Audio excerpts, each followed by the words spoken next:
What's going on in America today? Why are we over our heads in debt? Why can't the politicians bring debt under control?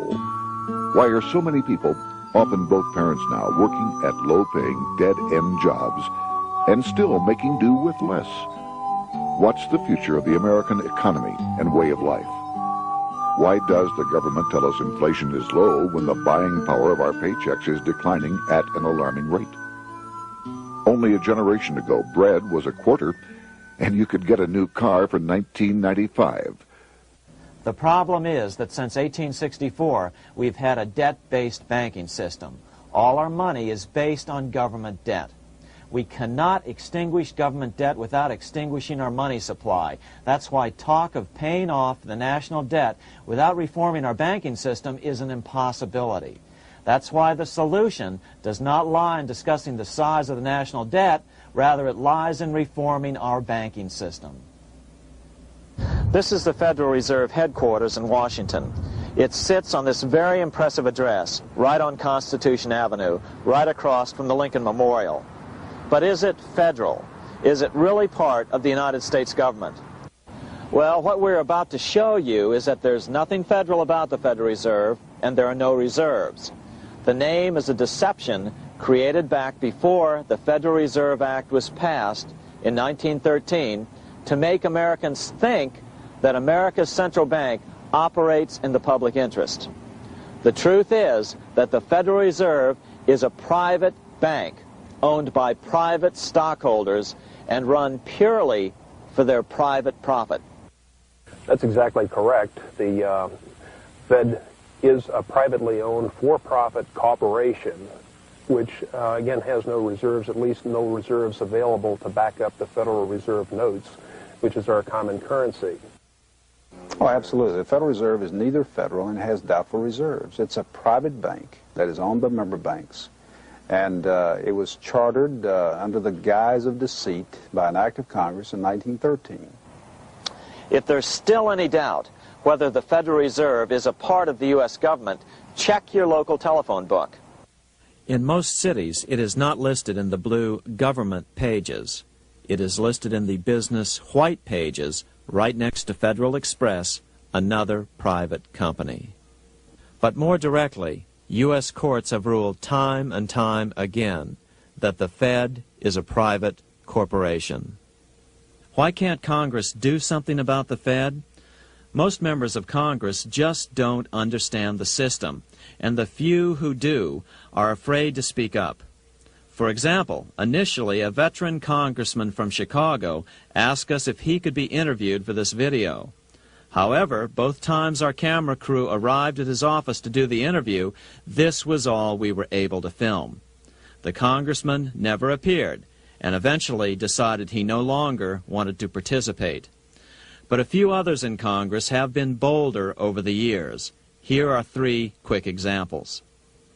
In 1923, Representative Charles A. Lindbergh, a Republican from Minnesota, and father of the famed aviator Lucky Lindy, put it this way: the financial system has been turned over to the Federal Reserve Board. That board administers the finance system by authority of a purely profiteering group.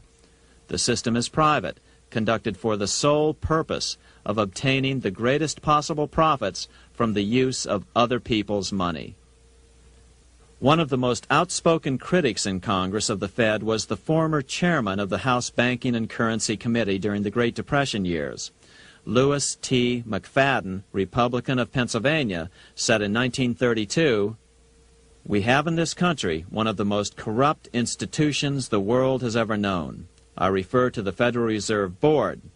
This evil institution has impoverished the people of the United States and has practically bankrupted our government. It has done this through the corrupt practices of the moneyed vultures who control it." Senator Barry Goldwater was a frequent critic of the Fed. Most Americans have no real understanding of the operation of the international moneylenders. The accounts of the Federal Reserve System have never been audited. It operates outside the control of Congress and manipulates the credit of the United States. The Federal Reserve really even though it is not part of the federal government, it is more powerful than the federal government. It's more powerful than the president, the Congress, and the courts. Now, a lot of people challenge me on that, but let me prove my case. The Federal Reserve determines what the average person's car payment is going to be, what their house payment is going to be, and whether they have a job or not. And I submit to you that that's total control. And the Federal Reserve is the largest single creditor of the United States government. What does Proverbs tell us? The borrower is servant to the lender. What one has to understand is that from the day the Constitution was adopted right up to today, the folks who profit from privately owned central banks, as Madison called them, the money changers, have fought a running battle for control over who gets to print America's money. Why is who prints the money so important? Think of money as just another commodity. If you have a monopoly on a commodity that everyone needs, everyone wants, and nobody has enough of, there are lots of ways to make a profit, and also exert tremendous political influence. That's what this battle is all about. Throughout the history of the United States, the money power has gone back and forth between Congress and some sort of privately owned central bank. The Founding Fathers knew the evils of a privately owned central bank. First of all, they had seen how the privately owned British central bank, the Bank of England, had run up the British national debt to such an extent that Parliament had been forced to place unfair taxes on the American colonies. In fact, as we'll see later, Ben Franklin claimed that this was the real cause of the American Revolution. Most of the Founding Fathers realized the potential dangers of banking and feared bankers' accumulation of wealth and power. Jefferson put it this way: I sincerely believe that banking institutions are more dangerous to our liberties than standing armies. The issuing power should be taken from the banks and restored to the people to whom it properly belongs. That succinct statement of Jefferson is, in fact, the solution to all our economic problems today. It bears repeating. The issuing power should be taken from the banks and restored to the people to whom it properly belongs. James Madison, the main author of the Constitution, agreed. Interestingly, he called those behind the central bank scheme money changers. Madison strongly criticized their actions. History records that the money changers have used every form of abuse, intrigue, deceit, and violent means possible to maintain their control over governments by controlling money and its issuance. The battle over who gets to issue our money has been the pivotal issue throughout the history of the United States. Wars are fought over it, depressions are caused to acquire it. Yet after World War I, this battle was rarely mentioned in newspapers or history books. Why? By World War I, the money changers, with their dominant wealth, had seized control of most of the nation's press. Throughout U.S. history, this battle over who gets the power to issue our money has raged.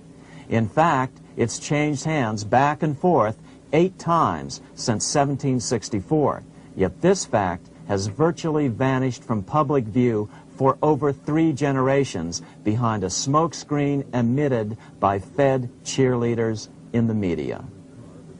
Until we stop talking about deficits and government spending and start talking about who controls how much money we have, it's all just a big shell game, a complete and utter deception.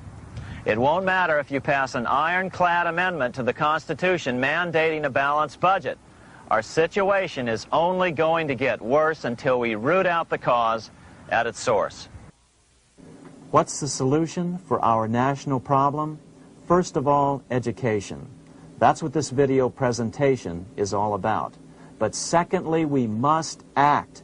We must take back the power to issue our own money. Issuing our own money is not a radical solution. I want to stress that. It's the same solution used at different points in U.S. history by men like Benjamin Franklin, Thomas Jefferson, Andrew Jackson, Martin Van Buren, and Abraham Lincoln. So, to sum it up, in 1913, Congress gave an independent central bank, deceptively named the Federal Reserve, a monopoly over issuing America's money, and the debt generated by this quasi-private corporation is what is killing the American economy.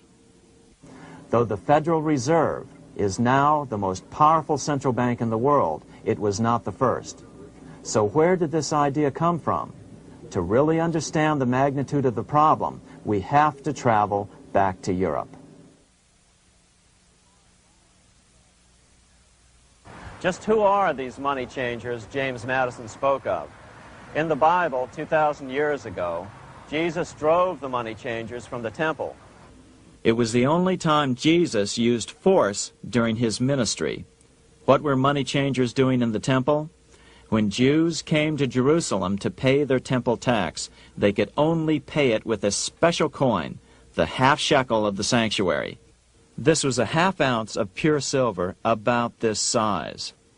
It was the only coin around at that time which was pure silver and of assured weight without the image of a pagan emperor. Therefore to Jews the half shekel was the only coin acceptable to God. But these coins were not plentiful. The money changers had cornered the market on them. Then they raised the price, just like any other commodity, to whatever the market would bear. In other words, money changers were making exorbitant profits because they held a virtual monopoly on money. The Jews had to pay whatever they demanded. To Jesus, this totally violated the sanctity of God's house.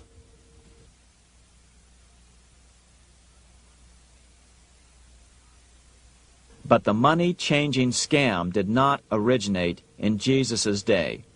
200 years before Christ, Rome was having trouble with money changers. 2 early Roman emperors had tried to diminish the power of the money changers by reforming usury laws and limiting land ownership to 500 acres. They were both assassinated. In 48 BC, Julius Caesar took back the power to coin money from the money changers and minted coins for the benefit of all. With this new, plentiful supply of money, he built great public works projects. By making money plentiful, Caesar won the love of the common man. But the money changers hated him. Some believe this was an important factor in Caesar's assassination. One thing is for sure, with the death of Caesar came the demise of plentiful money in Rome. Taxes increased, as did corruption. Just as in the case of America today, usury and debased coin became the rule. Eventually, the Roman money supply was reduced by 90%. As a result, the common people lost their lands and their homes, just as is about to happen soon in America. With the demise of plentiful money, the masses lost confidence in the Roman government and refused to support it. Rome plunged into the gloom of the Dark Ages.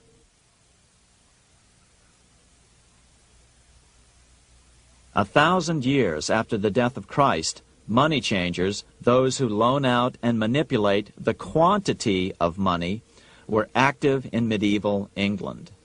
In fact, they were so active that acting together they could manipulate the entire English economy. These were not bankers per se. The money changers generally were the goldsmiths. They were the first bankers because they started keeping other people's gold for safekeeping in their vaults. The first paper money was merely a receipt for gold left at the goldsmith. Paper money caught on because it was more convenient than carrying around a lot of heavy gold and silver coins. Eventually, goldsmiths noticed that only a small fraction of the depositors ever came in and demanded their gold at any one time. Goldsmiths started cheating on the system.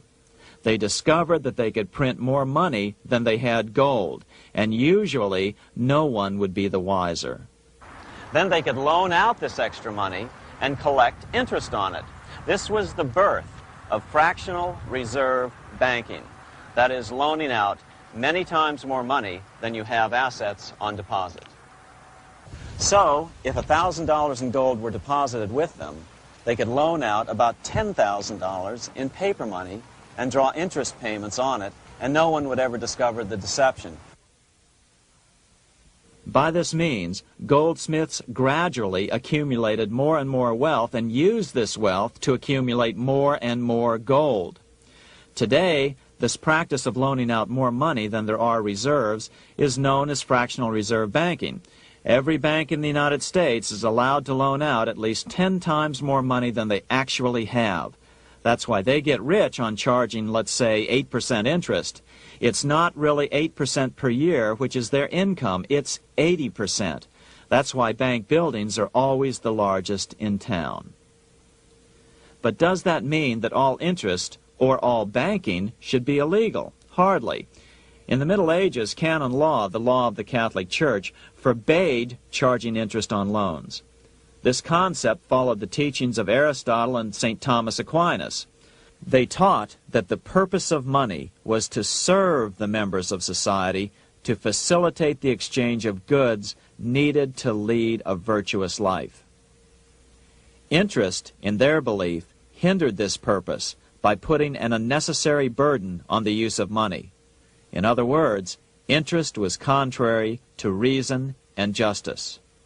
Reflecting church law in the Middle Ages, Europe forbade charging interest on loans and made it a crime called usury. As commerce grew, and therefore opportunities for investment arose in the late Middle Ages, it came to be recognized that to loan money had a cost for the lender, both in risk and in lost opportunity. So some charges were allowed, but not interest per se. But all moralists, no matter what religion, condemn fraud, oppression of the poor, and injustice as clearly immoral. As we will see, fractional reserve lending is rooted in a fraud, results in widespread poverty, and reduces the value of everyone else's money. The ancient goldsmiths discovered that extra profits could be made by rowing the economy between easy money and tight money. When they made money easier to borrow, then the amount of money in circulation expanded. Money was plentiful. People took out more loans to expand their businesses. But then the money changers would tighten the money supply. They would make loans more difficult to get. What would happen? Just what happens today. A certain percentage of people could not repay their previous loans and could not take out new loans to repay the old ones. Therefore, they went bankrupt and had to sell their assets to the goldsmiths for pennies on the dollar. The same thing is still going on today. Only today, we call this rowing of the economy up and down the business cycle. Like Julius Caesar, King Henry I of England finally resolved to take the money power away from the goldsmiths about 1100 A.D. Henry could have used anything as money, seashells, feathers, or even yak dung, as is often done in remote Tibetan provinces.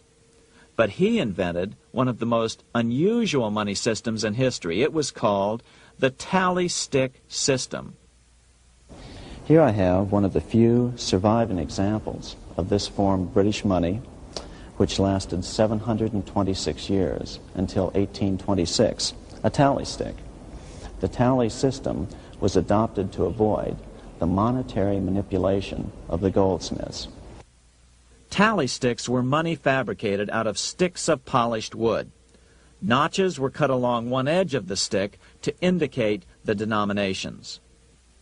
Then the stick was split lengthwise through the notches so that both pieces still had a record of the notches. The king kept one half to protect against counterfeiting. Then he would spend the other half into the economy and they would circulate as money. This particular tally stick is huge. It represented 25,000 pounds. One of the original stockholders in the Bank of England purchased his original shares with this stick. In other words, he bought shares in the world's richest and most powerful corporation with a stick of wood. It's ironic that after its formation in 1694, the Bank of England attacked the tally stick system because it was money outside the power of the money changers, just as King Henry had wanted it to be. Why do people accept sticks of wood for money? That's a great question. Throughout history, people traded anything they thought had value and used as money. You see, the secret is that money is only what people agree on to use as money.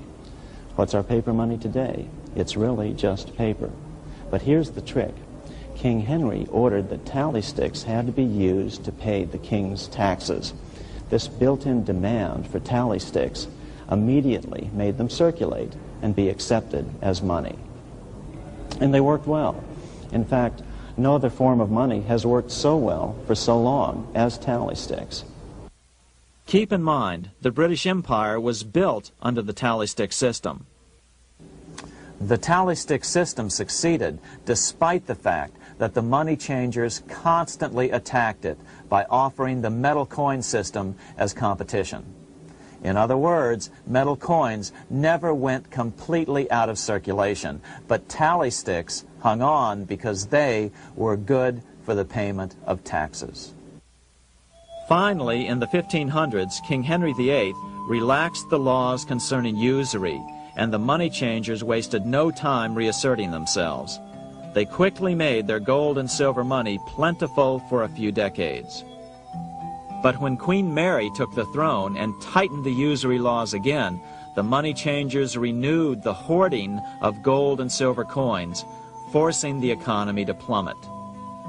When Queen Mary's sister, Queen Elizabeth I, took the throne, she was determined to regain control over English money. Her solution was to issue gold and silver coins from the public treasury and take the control over the money supply away from the money changers. Although control over money was not the only cause of the English Revolution in 1642, religious differences fueled the conflict. Monetary policy played a major role. Financed by the money changers, Oliver Cromwell finally overthrew King Charles, purged the Parliament, and put the king to death. The money changers were immediately allowed to consolidate their financial power. The result was that for the next 50 years, the money changers plunged Great Britain into a series of costly wars. They took over a square mile of property in the center of London, known as the City of London. This area today is still known as one of the 3 predominant financial centers of the world. Conflicts with the Stuart kings led the money changers in England to combine with those in the Netherlands to finance the invasion of William of Orange, who overthrew the Stuarts in 1688 and took the English throne.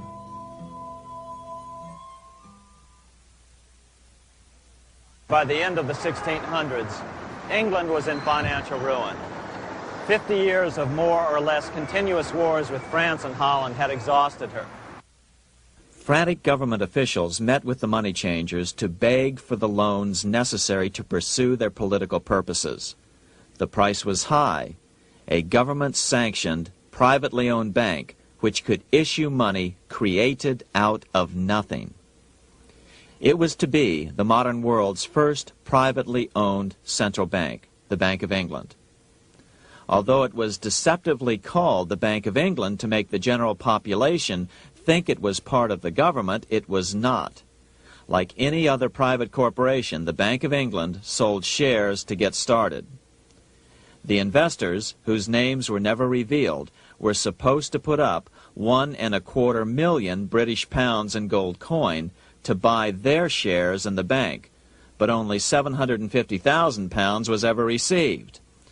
Despite that, the bank was duly chartered in 1694 and started out in the business of loaning out several times the money it supposedly had in reserves, all at interest.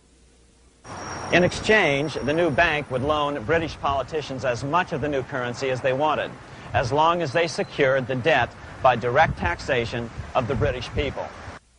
So, legalization of the Bank of England amounted to nothing less than legal counterfeiting of a national currency for private gain. Unfortunately, nearly every nation now has a privately controlled central bank using the Bank of England as the basic model. Such is the power of these central banks that they soon take total control over a nation's economy.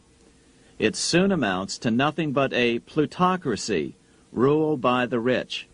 It would be like putting control of the army in the hands of the mafia. The danger of tyranny would be extreme. Yes, we need central banks. No, we do not need them in private hands. The central bank scam is really a hidden tax. The nation sells bonds to the central bank to pay for things it does not have the political will to raise taxes to pay for. But the bonds are purchased with money the central bank creates out of nothing. More money in circulation makes your money worth less.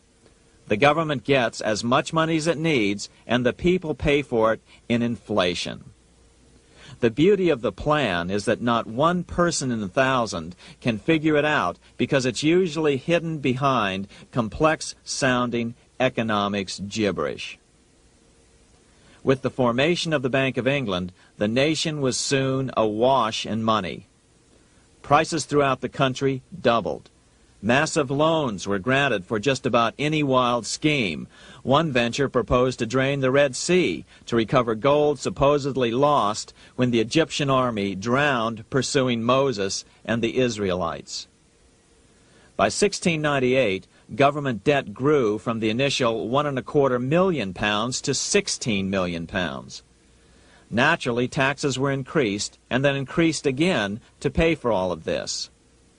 With the British money supply firmly in their grip, the British economy began a wild roller coaster series of booms and depressions, exactly the sort of thing a central bank claims it is determined to prevent.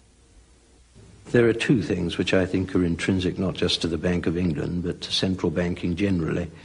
The first is an involvement in the formulation of monetary policy with the specific objective of achieving monetary stability. However, since the Bank of England took control, the British pound has rarely been stable. Now let's take a look at the role of the Rothschild family, the family said to be the wealthiest in the world.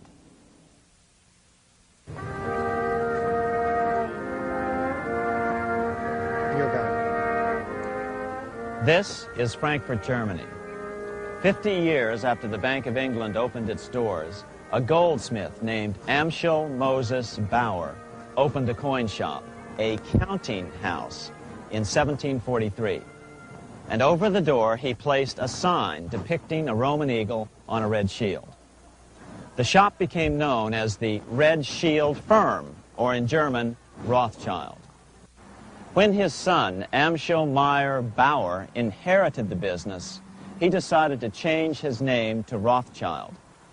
Amschel soon learned that loaning money to governments and kings was more profitable than loaning to private individuals.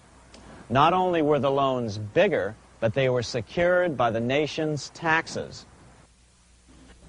Mayer Rothschild had 5 sons. He trained them all in the skills of money creation, then sent them out to the major capitals of Europe to open branch offices of the family banking business. His first son, Amschel Meyer, stayed in Frankfurt to mind the hometown bank. His second son, Solomon, was sent to Vienna. His third son, Nathan, was clearly the most clever. He was sent to London at age 21 in 1798, 100 years after the founding of the Bank of England. His fourth son, Karl, went to Naples, and his fifth son, Jacob, went to Paris. In 1785, Mayer Amschel moved his entire family to this larger house, a 5-story dwelling he shared with the Schiff family. This house was known as the Green Shield. The Rothschilds and the Schiffs would play a central role in the rest of European financial history and in that of the United States. The Rothschilds broke into dealings with European royalty here at Wilhelmshof, the palace of the wealthiest man in Germany, in fact, the wealthiest monarch in all Europe, Prince William of Hesse-Kassel. At first, the Rothschilds were only helping William speculate in precious coins. But when Napoleon chased Prince William into exile, he sent £550,000, a gigantic sum at that time, to Nathan Rothschild in London with instructions for him to buy consols, British government bonds, also called government stock. But Rothschild used the money for his own purposes. With Napoleon on the loose, the opportunities of wartime investments were nearly limitless. William returned here sometime prior to the Battle of Waterloo in 1815. He summoned Rothschild and demanded his money back. The Rothschilds returned William's money with the interest the British consuls would have paid him had the investment actually been made. But the Rothschilds kept all the past profits they had made using William's money.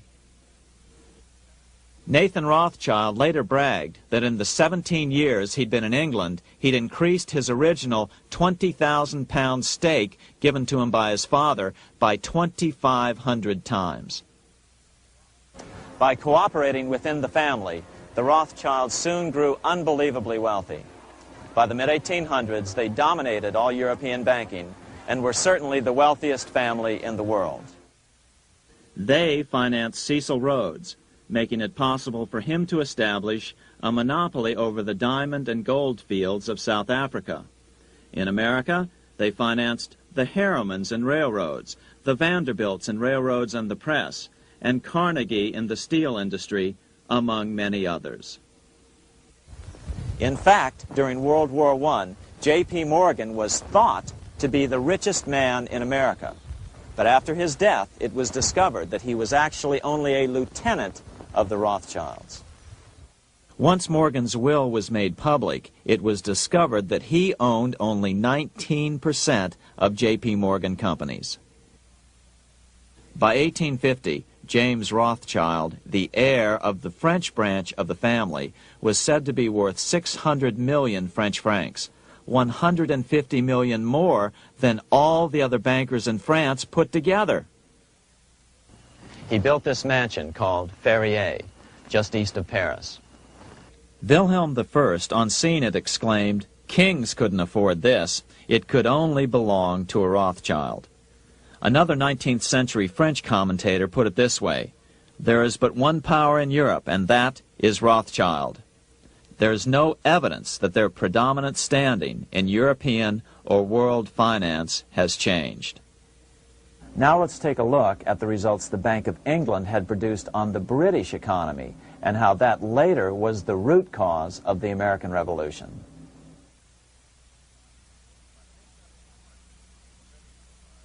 By the mid-1700s, the British Empire was nearing its height of power around the world. But Britain had fought 4 costly wars in Europe since the creation of their privately owned central bank, the Bank of England. The cost had been high. To finance these wars, the British Parliament here had borrowed heavily from the bank.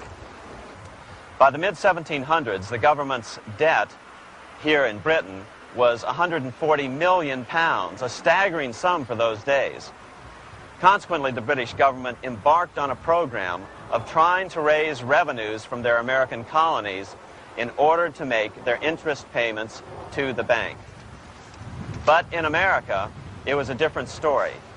The scourge of a privately owned central bank had not yet hit. This is Independence Hall in Philadelphia, where the Declaration of Independence and Constitution were signed. In the mid-1700s, pre-revolutionary America was still relatively poor. There was a severe shortage of precious metal coins to trade for goods, so the early colonists were forced to experiment with printing their own homegrown paper money. Some of these experiments were successful. Franklin was a big supporter of the colonies printing their own paper money. In 1757, Franklin was sent to London. He ended up staying for the next 18 years here, nearly until the start of the American Revolution. During this period, the American colonies began to issue their own money. Called colonial scrip, the endeavor was very successful. It provided a reliable medium of exchange, and it also helped to provide a feeling of unity between the colonies. Remember, colonial scrip was just paper money, debt-free money, printed in the public interest, and not backed by gold or silver coin. In other words, it was a totally fiat currency. One day, officials of the Bank of England asked Franklin how he would account for the newfound prosperity of the colonies. Without hesitation, he replied, "That is simple. In the colonies we issue our own money. It is called colonial scrip. We issue it in proper proportion to the demands of trade and industry to make the products pass easily from the producers to the consumers. In this manner, creating for ourselves our own paper money, we control its purchasing power, and we have no interest to pay to no one." This was just common sense to Franklin, but you can imagine the impact it had on the Bank of England. America had learned the secret of money, and that genie had to be returned to its bottle as soon as possible.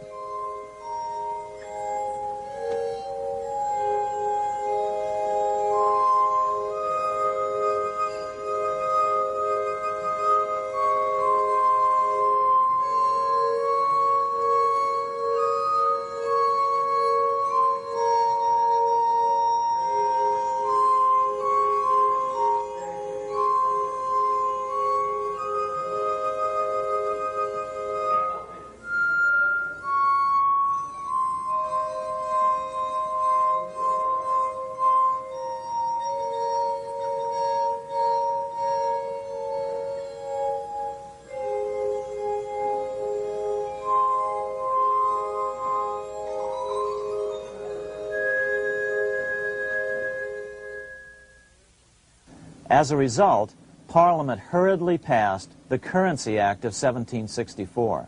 This prohibited colonial officials from issuing their own money and ordered them to pay all future taxes in gold or silver coins. In other words, it forced the colonies on a gold or silver standard.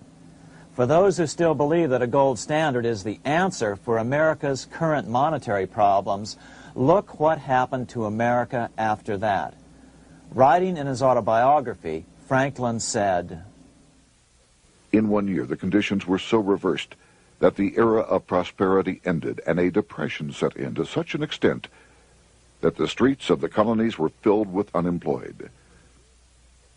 Franklin claims that this was even the basic cause for the American Revolution.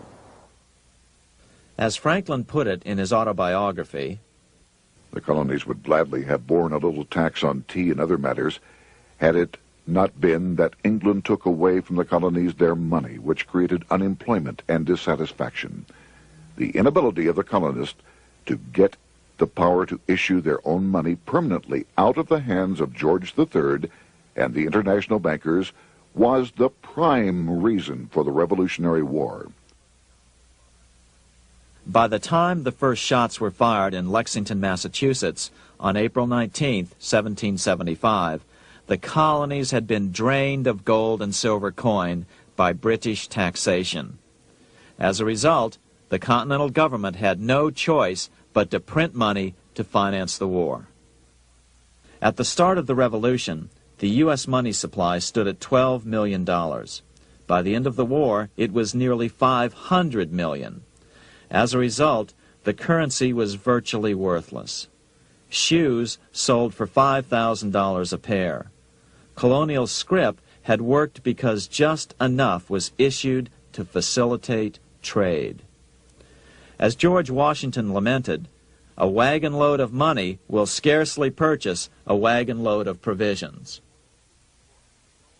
Today, those who support a gold-backed currency point to this period during the Revolution to demonstrate the evils of a fiat currency. But remember, the same currency had worked so well 20 years earlier during times of peace that the Bank of England had Parliament outlaw it. Towards the end of the Revolution, the Continental Congress, meeting here at Independence Hall, grew desperate for money. In 1781, they allowed Robert Morris, their financial superintendent, to open a privately owned central bank. Incidentally, Morris was a wealthy man who had grown wealthier during the Revolution by trading in war materials. Called the Bank of North America, the new bank was closely modeled after the Bank of England. It was allowed to practice fractional reserve banking. That is, it could lend out money it didn't have, then charge interest on it. If you or I were to do that, we would be charged with fraud, a felony. The bank's charter called for private investors to put up $400,000 worth of initial capital. But when Morris was unable to raise the money, he brazenly used his political influence to have gold deposited in the bank, which had been loaned to America by France. He then loaned this money to himself and his friends to reinvest in shares of the bank. And, like the Bank of England, the bank was given a monopoly over the national currency. Soon the dangers became clear. The value of American currency continued to plummet. So, 4 years later, in 1785, the bank's charter was not renewed. The leader of the effort to kill the bank, William Findley of Pennsylvania, explained the problem this way, quote, "This institution, having no principle but that of avarice, will never be varied in its object, to engross all the wealth, power, and influence of the state." The men behind the Bank of North America, Alexander Hamilton, Robert Morris, and the bank's president, Thomas Whiling, did not give up. Only 6 years later, Hamilton, then Secretary of the Treasury, and his mentor, Morris, rammed a new privately owned central bank through the new Congress. Called the first bank of the United States, Thomas Whiling again served as the bank's president. The players were the same, only the name of the bank was changed.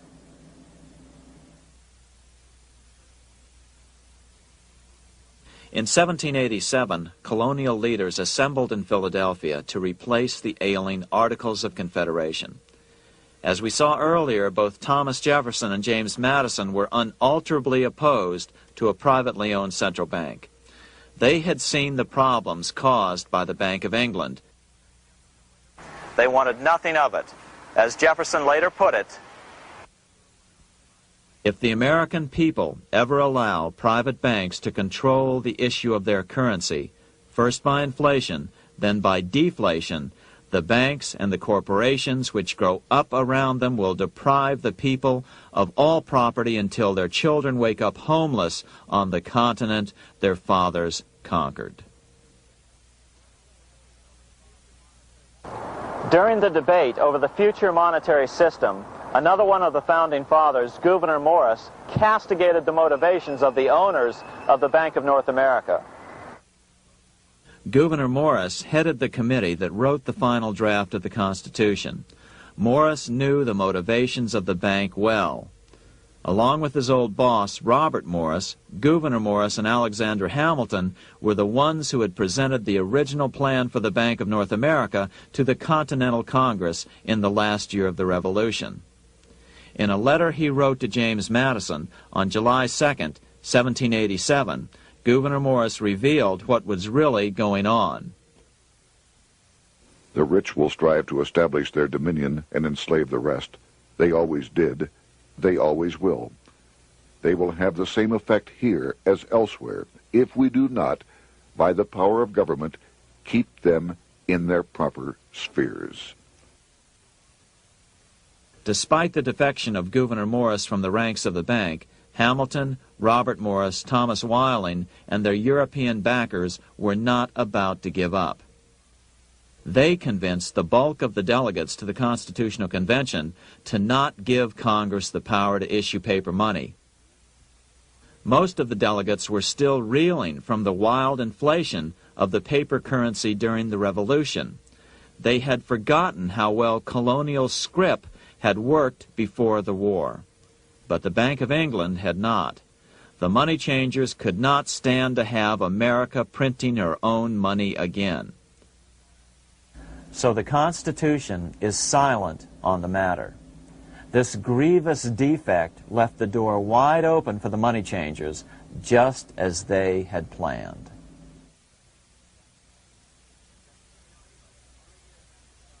In 1790, less than 3 years after the Constitution had been signed, the money changers struck again.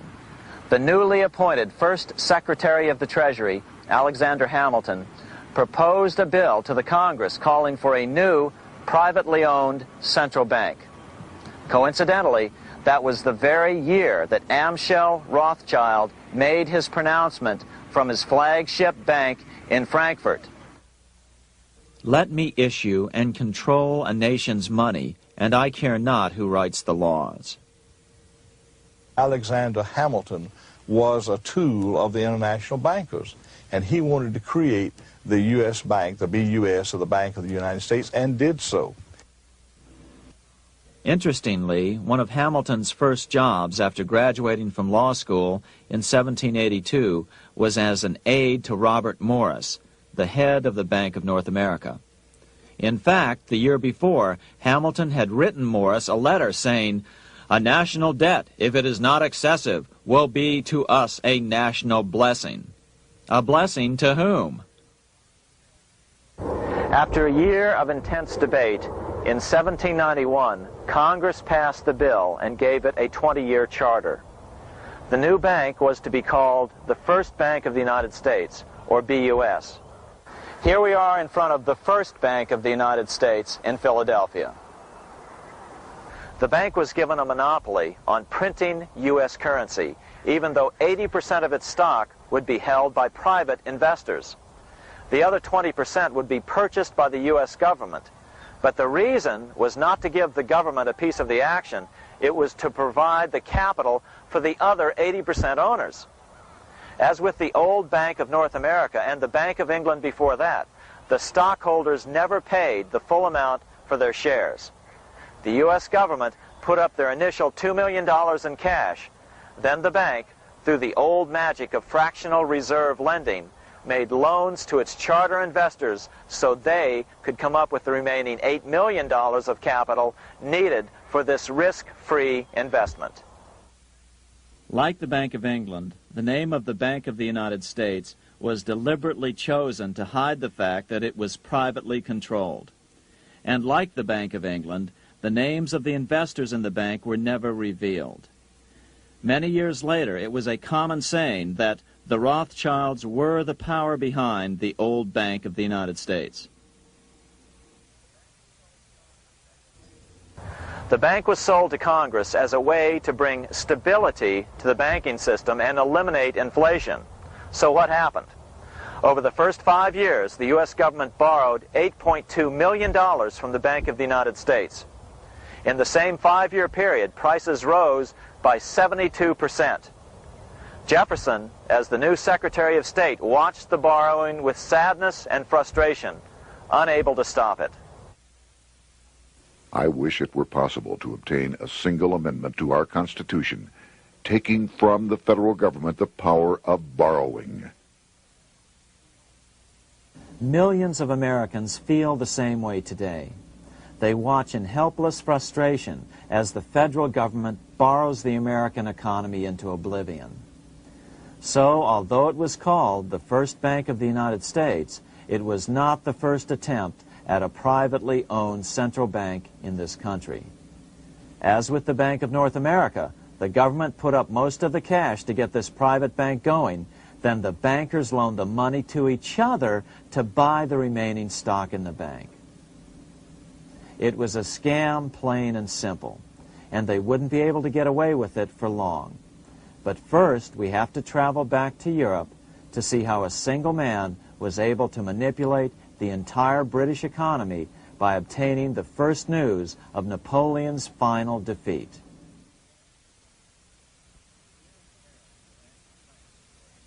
Here in Paris, the Bank of France was organized in 1800, just like the Bank of England. But Napoleon decided France had to break free of debt, and he never trusted the Bank of France. He declared that when a government is dependent upon bankers for money, the bankers, not the leaders of the government, are in control. The hand that gives is above the hand that takes. Money has no motherland. Financiers are without patriotism and without decency. Their sole object is gain. Back in America, unexpected help was about to arrive. In 1800, Thomas Jefferson narrowly defeated John Adams to become the third president of the United States. By 1803, Jefferson and Napoleon had struck a deal. The U.S. would give Napoleon $3 million in gold in exchange for a huge chunk of territory west of the Mississippi River, the Louisiana Purchase. With that $3 million, Napoleon quickly forged an army and set off across Europe, conquering everything in his path. But the Bank of England quickly rose to oppose him. They financed every nation in his path, reaping the enormous profits of war. Prussia, Austria, and finally Russia all went heavily into debt in a futile attempt to stop Napoleon. 4 years later, with the main French army in Russia, 30-year-old Nathan Rothschild, the head of the London office of the Rothschild family, personally took charge of a bold plan to smuggle a much-needed shipment of gold right through France to finance an attack by the Duke of Wellington from Spain. Nathan later bragged at a dinner party in London that it was the best business he'd ever done. Little did he know that he would do much better business in the near future.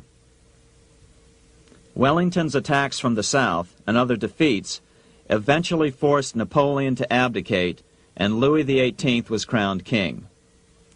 Napoleon was exiled to Elba, a tiny island off the coast of Italy, supposedly exiled from France forever.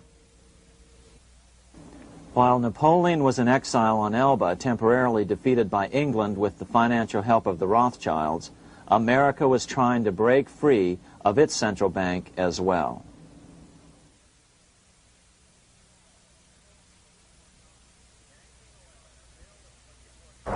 In 1811, a bill was put before Congress to renew the charter of the Bank of the United States.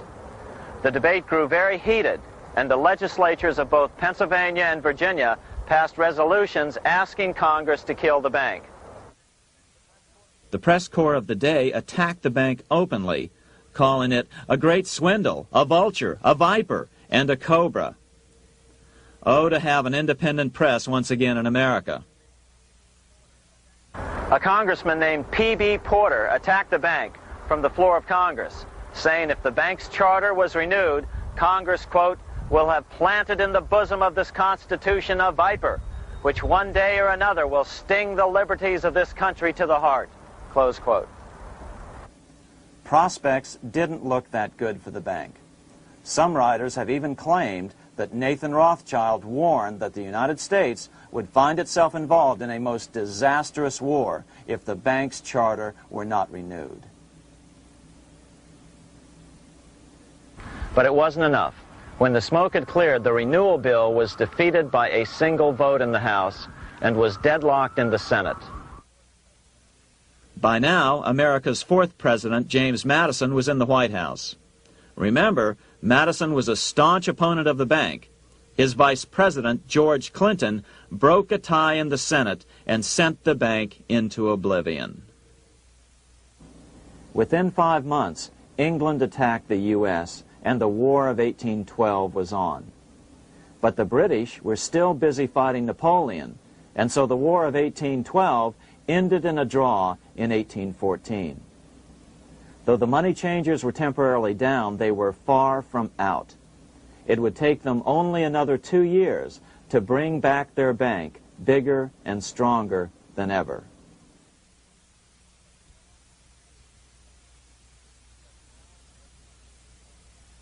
But now let's return to Napoleon, because nothing else in history more aptly demonstrates the ingenuity of the Rothschild family than their control of the British stock market after Waterloo. In 1815, a year after the end of the War of 1812 in America, Napoleon escaped his exile and returned to Paris. French troops were sent out to capture him, but such was his charisma that the soldiers rallied around their old leader and hailed him as their emperor once again. In March of 1815, Napoleon equipped an army which Britain's Duke of Wellington defeated less than 90 days later at Waterloo. Some writers claim Napoleon borrowed £5 million from the Bank of England to rearm, but it appears these funds actually came from the Ouvard banking house in Paris. Nevertheless, from about this point on, it was not unusual for privately controlled central banks to finance both sides in a war. Why would a central bank finance opposing sides in a war? Because war is the biggest debt generator of them all. A nation will borrow any amount for victory. The ultimate loser is loaned just enough to hold out the vain hope of victory, and the ultimate winner is given enough to win. Besides, such loans are usually conditioned upon the guarantee that the victor will honor the debts of the vanquished.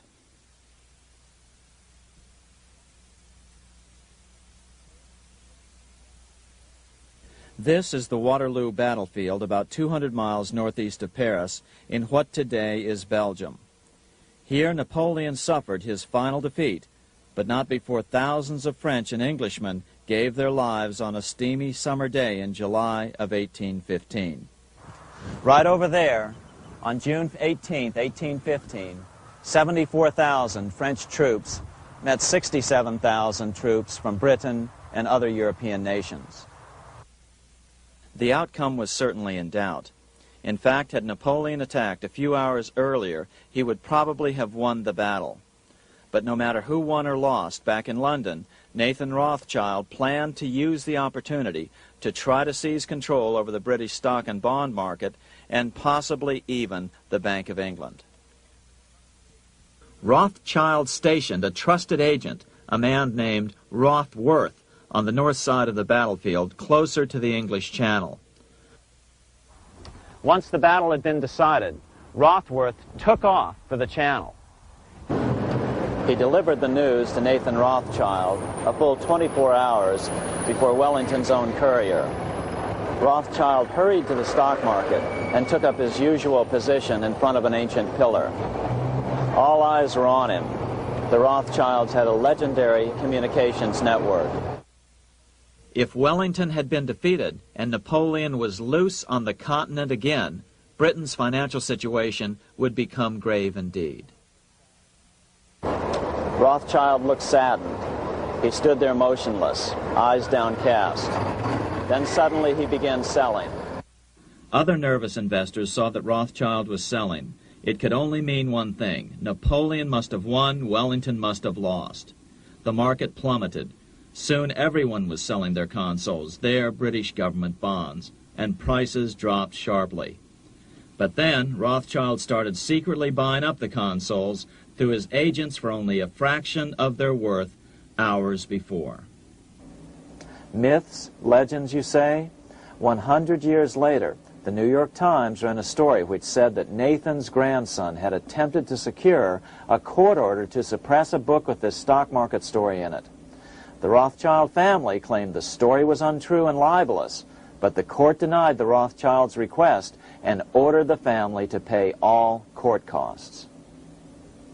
What's even more interesting about this story is that some authors claim that the day after the Battle of Waterloo, in a matter of hours, Nathan Rothschild came to dominate not only the bond market, but the Bank of England as well. Whether or not the Rothschild family seized control of the Bank of England, the first privately owned central bank in a major European nation and the wealthiest, one thing is certain. By the mid-1800s, the Rothschilds were the richest family in the world, bar none. They dominated the new government bond markets and branched into other banks and industrial concerns. In fact, the rest of the 19th century was known as the Age of the Rothschilds. Despite this overwhelming wealth, the family has generally cultivated an aura of invisibility. Although the family controls scores of industrial, commercial, mining, and tourist corporations, only a handful bear the Rothschild name. By the end of the 19th century, one expert estimated that the Rothschild family controlled half the wealth of the world. Whatever the extent of their vast wealth, it is reasonable to assume that their percentage of the world's wealth has increased since then. But since the turn of the century, the Rothschilds have cultivated the notion that their power has somehow waned even as their wealth increases.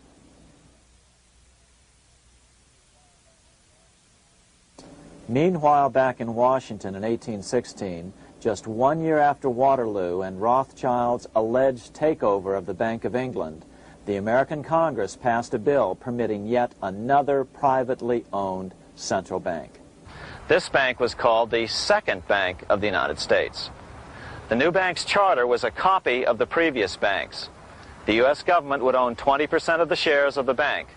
Of course, the federal share was paid by the Treasury up front into the bank's coffers. Then, through the magic of fractional reserve lending, it was transformed into loans to private investors who then bought the remaining 80% of the shares. Just as before, the primary stockholders remained a secret. But it is known that the largest block of shares, about 1/3 of the total, were sold to foreigners. As one observer put it, it is certainly no exaggeration to say that the Second Bank of the United States was rooted as deeply in Britain as it was in America. So, by 1816, some authors claim the Rothschilds had taken control over the Bank of England and backed a new, privately owned central bank in America as well.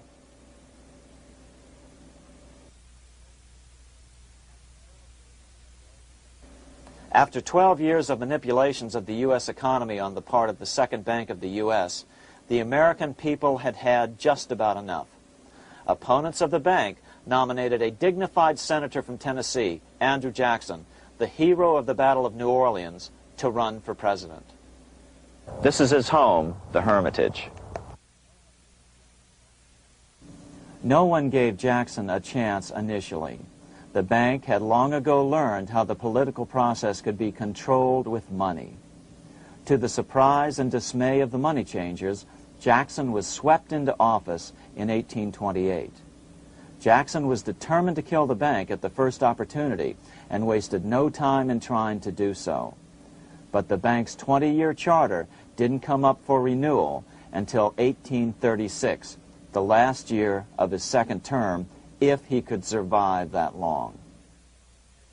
During his first term, Jackson contented himself with rooting out the bank's many minions from government service. He fired 2,000 of the 11,000 employees of the federal government.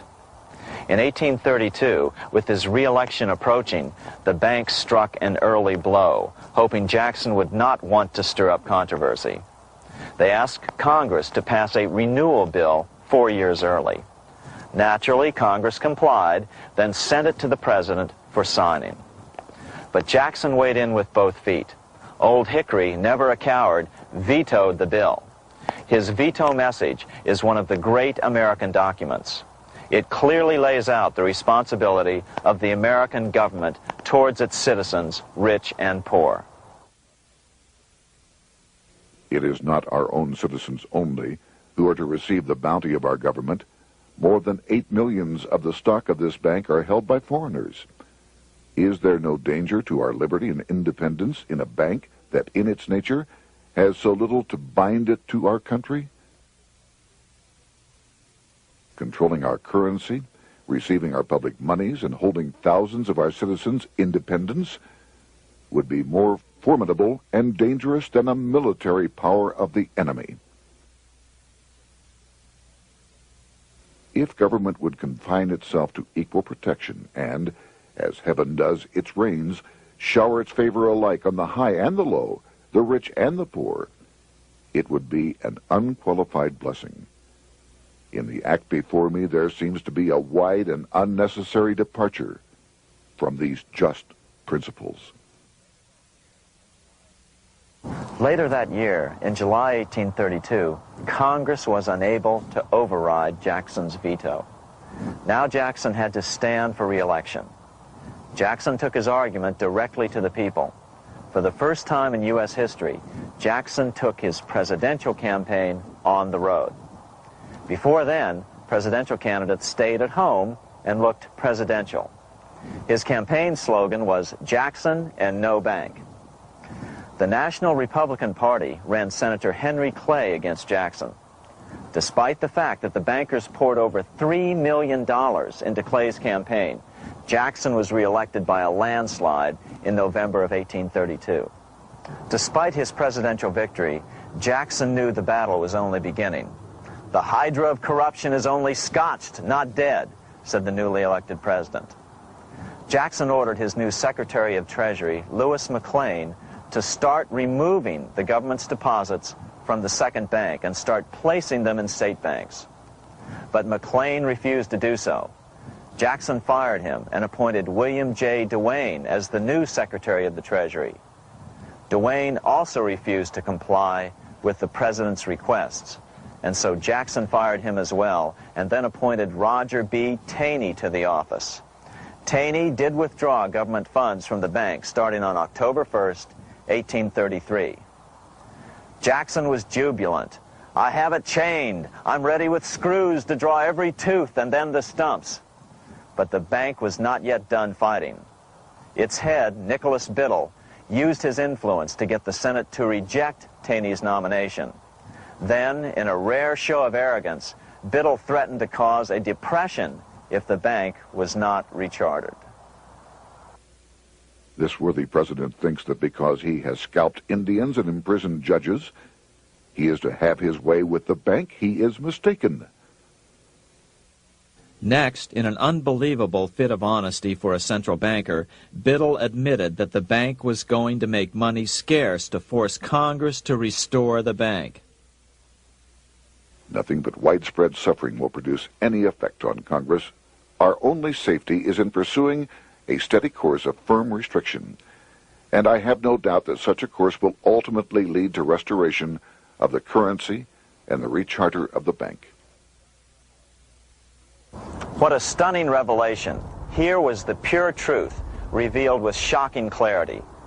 Biddle intended to use the money contraction power of the bank to cause a massive depression until America gave in. Unfortunately, this has happened time and time again throughout U.S. history and is about to happen again in today's world. Nicholas Biddle made good on his threat. The bank sharply contracted the money supply by calling in old loans and refusing to extend new ones. A financial panic ensued, followed by a deep depression. Naturally, Biddle blamed Jackson for the crash, saying that it was caused by the withdrawal of federal funds from the bank. Unfortunately, his plan worked well. Wages and prices sagged. Unemployment soared along with business bankruptcies. The nation quickly went into an uproar. Newspaper editors blasted Jackson in editorials. The bank threatened to withhold payments, which then could be made directly to key politicians for their support. Within only months, Congress assembled in what was called the panic session.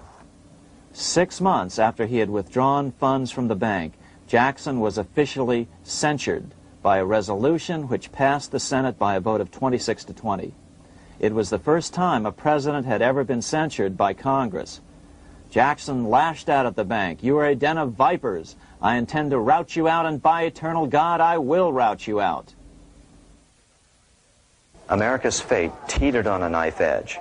If Congress could muster enough votes to override Jackson's veto, the bank would be granted another 20-year monopoly or more over America's money, time enough to consolidate its already great power. Then a miracle occurred. The governor of Pennsylvania came out supporting President Jackson and strongly criticized the bank. On top of that, Biddle had been caught boasting in public about the bank's plan to crash the economy. Suddenly, the tide shifted. In April of 1834, the House of Representatives voted 134 to 82 against rechartering the bank. This was followed up by an even more lopsided vote to establish a special committee to investigate whether the bank had caused the crash. When the investigating committee arrived at the bank's door in Philadelphia, armed with a subpoena to examine the books, Biddle refused to give them up. Nor would he allow inspection of correspondence with congressmen relating to their personal loans and advances he'd made to them. He also refused to testify before the committee back in Washington. On January 8, 1835, Jackson paid off the final installment on the national debt, which had been necessitated by allowing the banks to issue currency for government bonds rather than simply issuing treasury notes without such debt. He was the only president to ever pay off the debt. A few weeks later, on January 30th, 1835, an assassin by the name of Richard Lawrence tried to shoot President Jackson, but by the grace of God, both pistols misfired. Lawrence was later found not guilty by reason of insanity. After his release, he bragged to friends that powerful people in Europe had put him up to the task and promised to protect him if he were caught. The following year, when its charter ran out, the Second Bank of the United States ceased functioning as the nation's central bank. Biddle was later arrested and charged with fraud.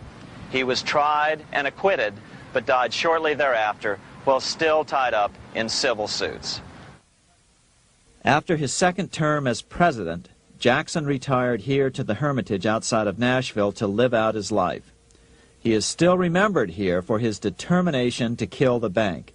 In fact, he killed it so well that it took the money changers 77 years to undo the damage. When asked what his most important accomplishment had been, Jackson replied, "I killed the bank." Unfortunately, even Jackson failed to grasp the entire picture and its root cause.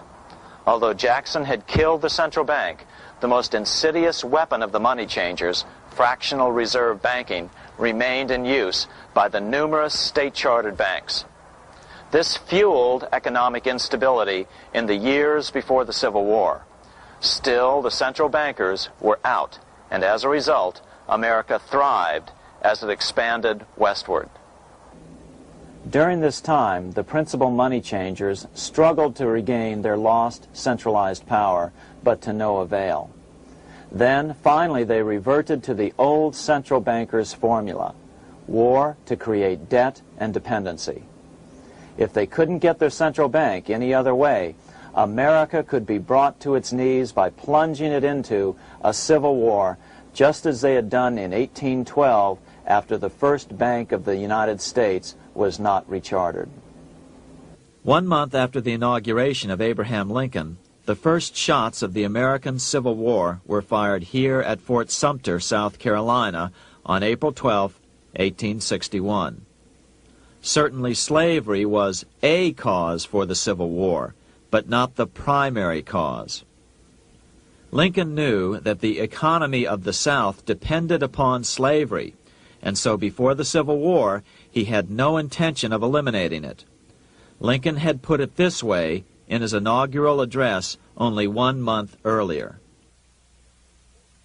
I have no purpose, directly or indirectly, to interfere with the institution of slavery in the states where it now exists. I believe I have no lawful right to do so, and I have no inclination to do so. Even after the first shots were fired here at Fort Sumter, Lincoln continued to insist that the Civil War was not about the issue of slavery. My paramount objective is to save the Union, and it is not either to save or destroy slavery. If I could save the Union without freeing any slave, I would do it. So what was the Civil War all about? There were many factors at play. Northern industrialists had used protective tariffs to prevent the southern states from buying cheaper European goods. Europe retaliated by stopping cotton imports from the South. The southern states were in a double financial bind. They were forced to pay more for most of the necessities of life, while their income from cotton exports plummeted. The South was angry. But there were other factors at work. The money changers were still stung by America's withdrawal from their control 25 years earlier. Since then, America's wildcat economy had made the nation rich, a bad example for the rest of the world. The central bankers now saw an opportunity to split the rich new nation, to divide and conquer by war. Was this just some sort of wild conspiracy theory at the time? Well, let's take a look at what a well-placed observer of the scene had to say at the time. His name was Otto von Bismarck, Chancellor of Germany, the man who united the German states a few years later. The division of the United States into federations of equal force was decided long before the Civil War by the high financial powers of Europe. These bankers were afraid that the United States, if they remained as one bloc and as one nation, would attain economic and financial independence which would upset their financial domination over the world. Within months after the first shots here at Fort Sumter, the central bankers loaned Napoleon III of France, the nephew of the Waterloo Napoleon, 210 million francs to seize Mexico and station troops along the southern border of the U.S., taking advantage of their war to violate the Monroe Doctrine and return Mexico to colonial rule. No matter what the outcome of the Civil War, a weakened America, heavily indebted to the money changers, would open up Central and South America once again to European colonization and domination. The very thing America's Monroe Doctrine had forbade in 1823. At the same time, Great Britain moved 11,000 troops into Canada and positioned them menacingly along America's northern border. The British fleet went to war alert should their quick intervention be called for. Lincoln knew he was in a double bind. That's why he agonized over the fate of the Union. There was a lot more to it than just differences between the North and the South. That's why his emphasis was always on union and not merely the defeat of the South. But Lincoln needed money to win. In 1861, Lincoln and his Secretary of Treasury, Salmon P. Chase, went to New York to apply for the necessary loans. The money changers, anxious to see the Union fail, offered loans at 24 to 36% interest. Lincoln said thanks, but no thanks, and returned to Washington. Lincoln sent for an old friend, Colonel Dick Taylor of Chicago, and put him on the problem of financing the war. During one meeting, Lincoln asked Taylor what he'd discovered. Taylor put it this way. Why, Lincoln, that is easy. Just get Congress to pass a bill authorizing the printing of full legal tender treasury notes, and pay your soldiers with them, and go ahead and win your war with them also. When Lincoln asked if the people of the United States would accept the notes, Taylor said, "The people, or anyone else, will not have any choice in the matter if you make them full legal tender. They will have the full sanction of the government and be just as good as any money, as Congress is given that express right by the Constitution." So that's exactly what Lincoln did. In 1862-63, he printed up $450 million worth of the new bills. In order to distinguish them from other banknotes in circulation, he printed them in green ink on the back side.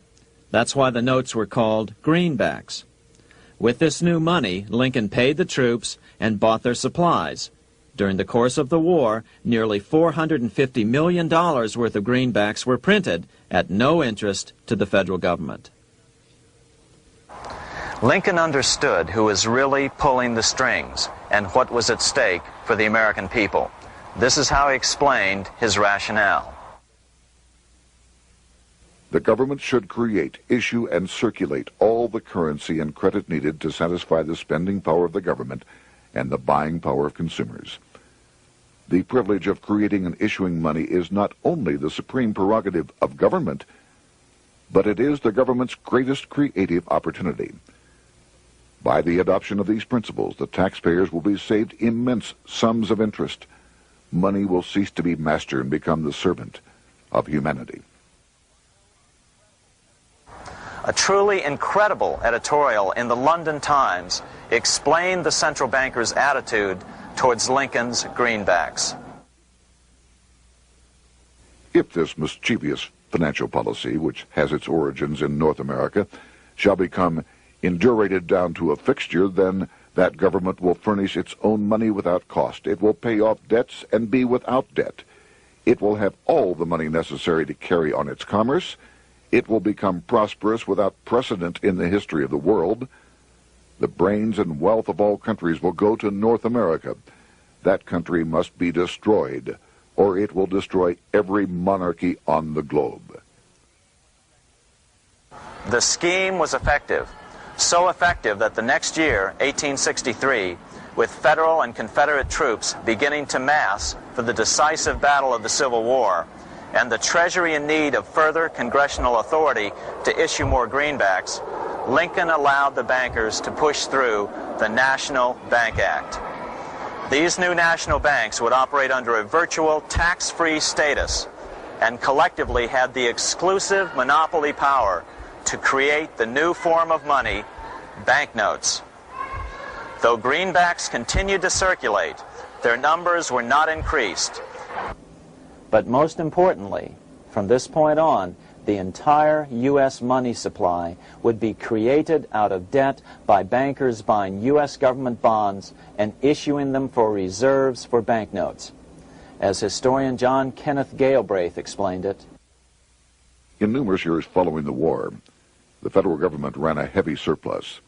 It could not, however, pay off its debt, retire its securities, because to do so meant there would be no bonds to back the national banknotes. To pay off the debt was to destroy the money supply. Later in 1863, Lincoln got some unexpected help from Tsar Alexander II of Russia.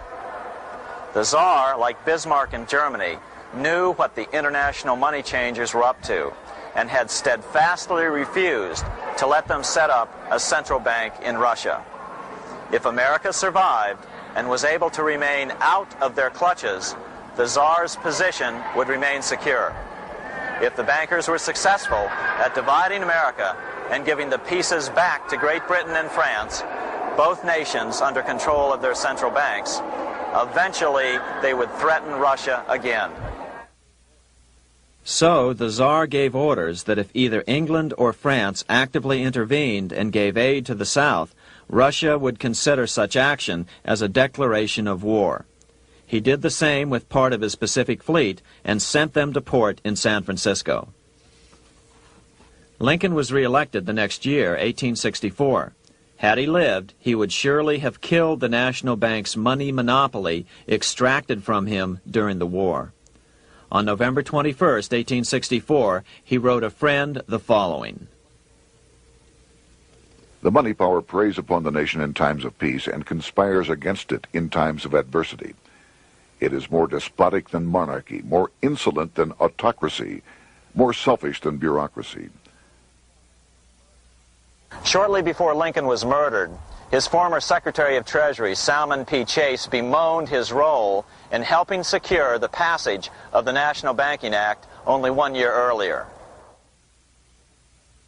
My agency in promoting the passage of the National Banking Act was the greatest financial mistake in my life.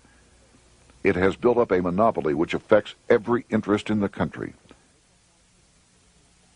On April 14, 1865, 41 days after his second inauguration and just 5 days after Lee surrendered to Grant at Appomattox, Lincoln was shot by John Wilkes Booth at Ford's Theater.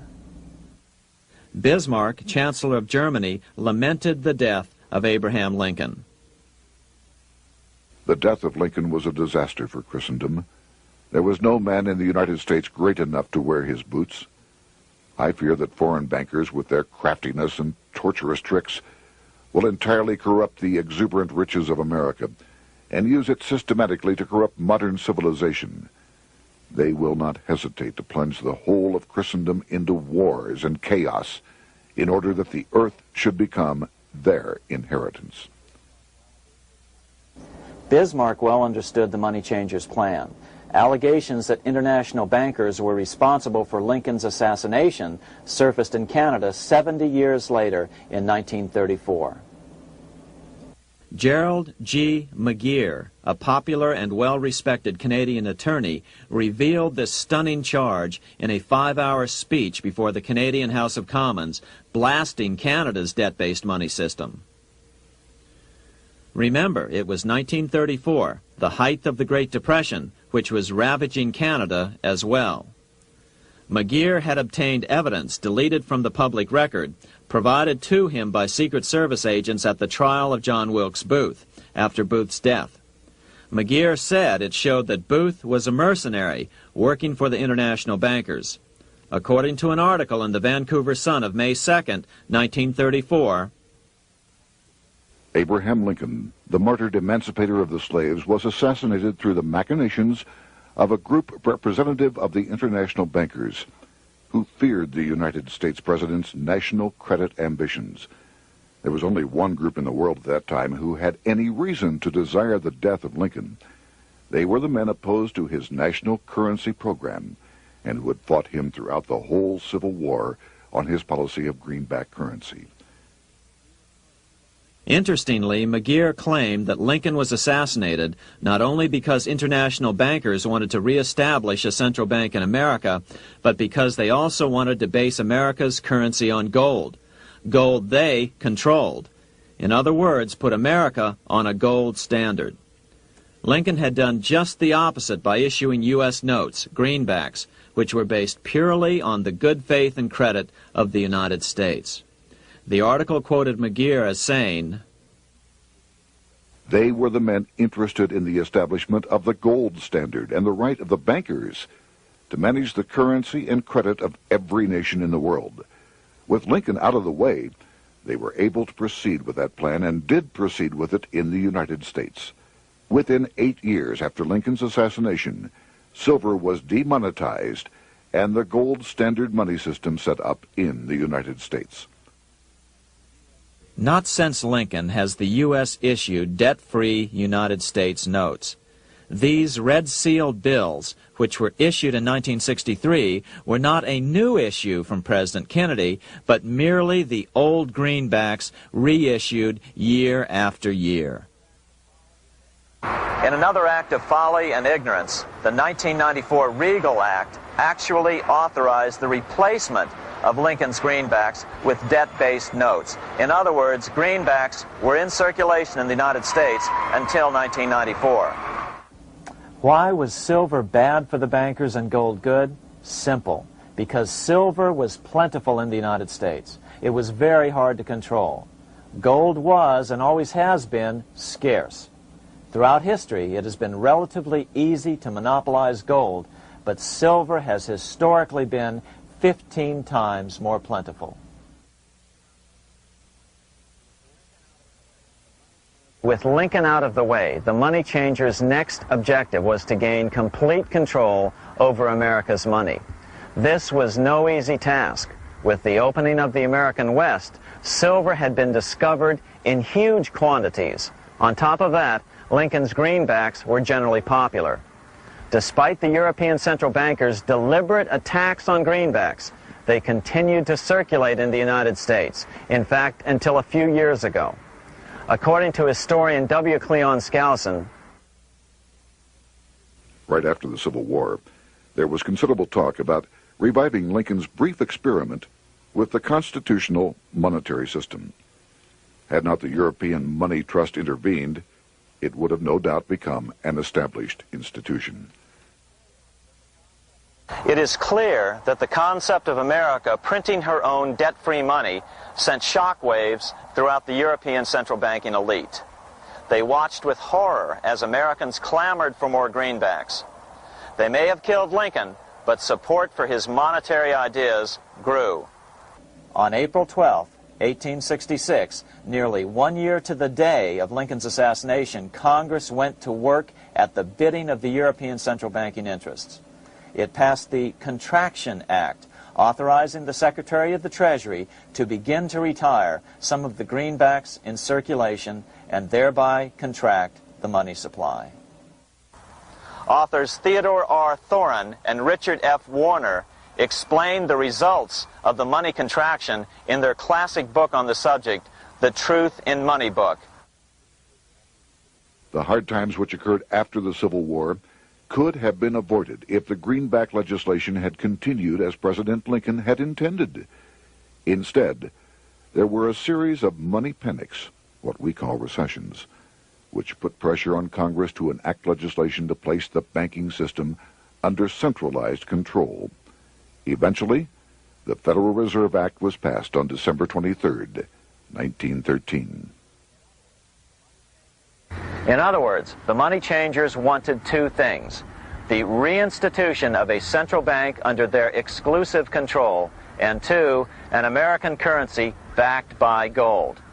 Their strategy was twofold. First of all, cause a series of panics to try to convince the American people that only centralized control of the money supply could provide economic stability. And secondly, remove so much money from the system that most Americans would be so desperately poor that they either wouldn't care or would be too weak to oppose the bankers. In 1866, there was $1.8 billion in currency in circulation in the United States, about $50.46 per capita. In 1867 alone, $500 million, $500 million, was removed from the U.S. money supply. 10 years later, in 1876, America's money supply was reduced to only $600 million. In other words, 2/3 of America's money had been called in by the bankers. Only $14.60 per capita remained in circulation. 10 years later, the money supply had been reduced to only $400 million, even though the population had boomed. The result was that only $6.67 per capita remained in circulation, a 760% loss in buying power over 20 years. Today, economists try to sell the idea that recessions and depressions are a natural part of something they call the business cycle. The truth is, our money supply is manipulated now just as it was before and after the Civil War. How did this happen? How did money become so scarce? Simple. Bank loans were called in and no new ones were given. In addition, silver coins were melted down. In 1872, a man named Ernest Sed was given 100,000 pounds, about $500,000, by the Bank of England and sent to America to bribe necessary congressmen to get silver demonetized. He was told that if that was not sufficient, to draw an additional 100,000 pounds or as much more as was necessary. The next year, Congress passed the Coinage Act of 1873, and the minting of silver dollars abruptly stopped. In fact, Representative Samuel Hooper, who introduced the bill in the House, acknowledged that Mr. Sed actually drafted the legislation. But it gets even worse than that. In 1874, Sed himself admitted who was behind the scheme. I went to America in the winter of 1872-73, authorized to secure, if I could, the passage of a bill demonetizing silver. It was in the interest of those I represented, the governors of the Bank of England, to have it done. By 1873, gold coins were the only form of coin money. But the contest over control of America's money was not yet over. Only 3 years later, in 1876, with 1/3 of America's workforce unemployed, the population was growing restless.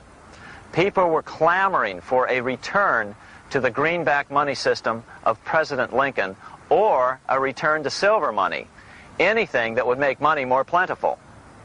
That year, Congress created the United States Silver Commission to study the problem.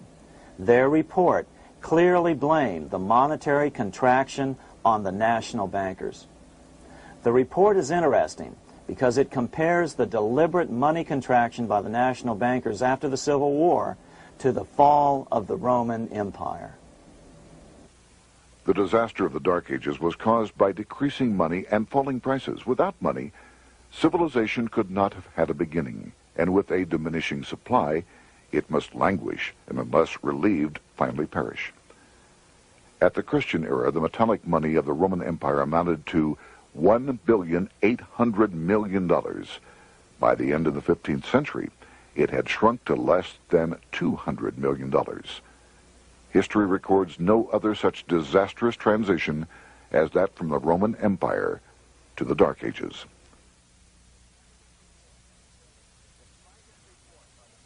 Despite this report by the Silver Commission, Congress took no action. The next year, 1877, riots broke out from Pittsburgh to Chicago. The torches of starving vandals lit up the sky. The bankers huddled to decide what to do. They decided to hang on. Now that they were back in control to a certain extent, they were not about to give it up. At the meeting of the American Bankers Association that year, they urged their membership to do everything in their power to put down the notion of a return to greenbacks. The ABA Secretary, James Buell, authored a letter to the members which blatantly called on the banks to subvert not only Congress, but the press. It is advisable to do all in your power to sustain such prominent daily and weekly newspapers, especially the agricultural and religious press, as will oppose the greenback issue of paper money, and that you will also withhold patronage from all applicants who are not willing to oppose the government issue of money. To repeal the act creating banknotes or to restore to circulation the government issue of money will be to provide the people with money and will therefore seriously affect our individual profits as bankers and lenders.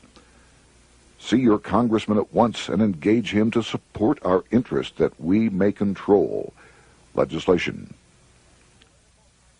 As political pressure mounted in Congress for change, the press tried to turn the American people away from the truth. The New York Tribune put it this way on January 10th, 1878. "The capital of the country is organized at last, and we will see whether Congress will dare to fly in its face." But it didn't work entirely.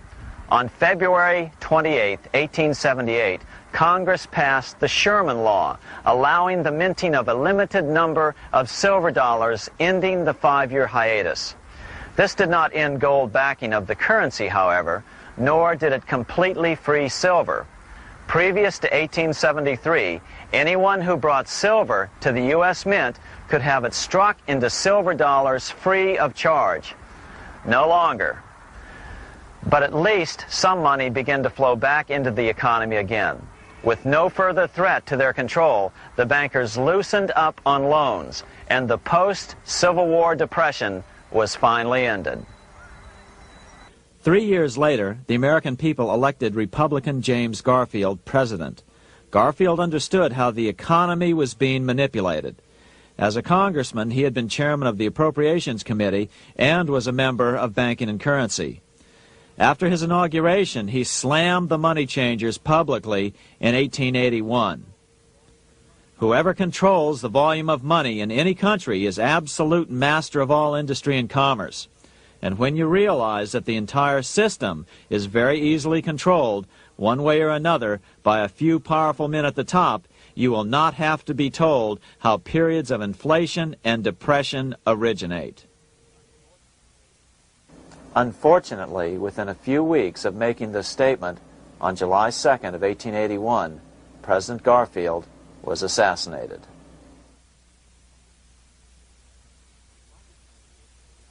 The money changers were gathering strength fast. They began a periodic fleecing of the flock, as they called it, by creating economic booms followed by further depressions so they could buy up thousands of homes and farms for pennies on the dollar.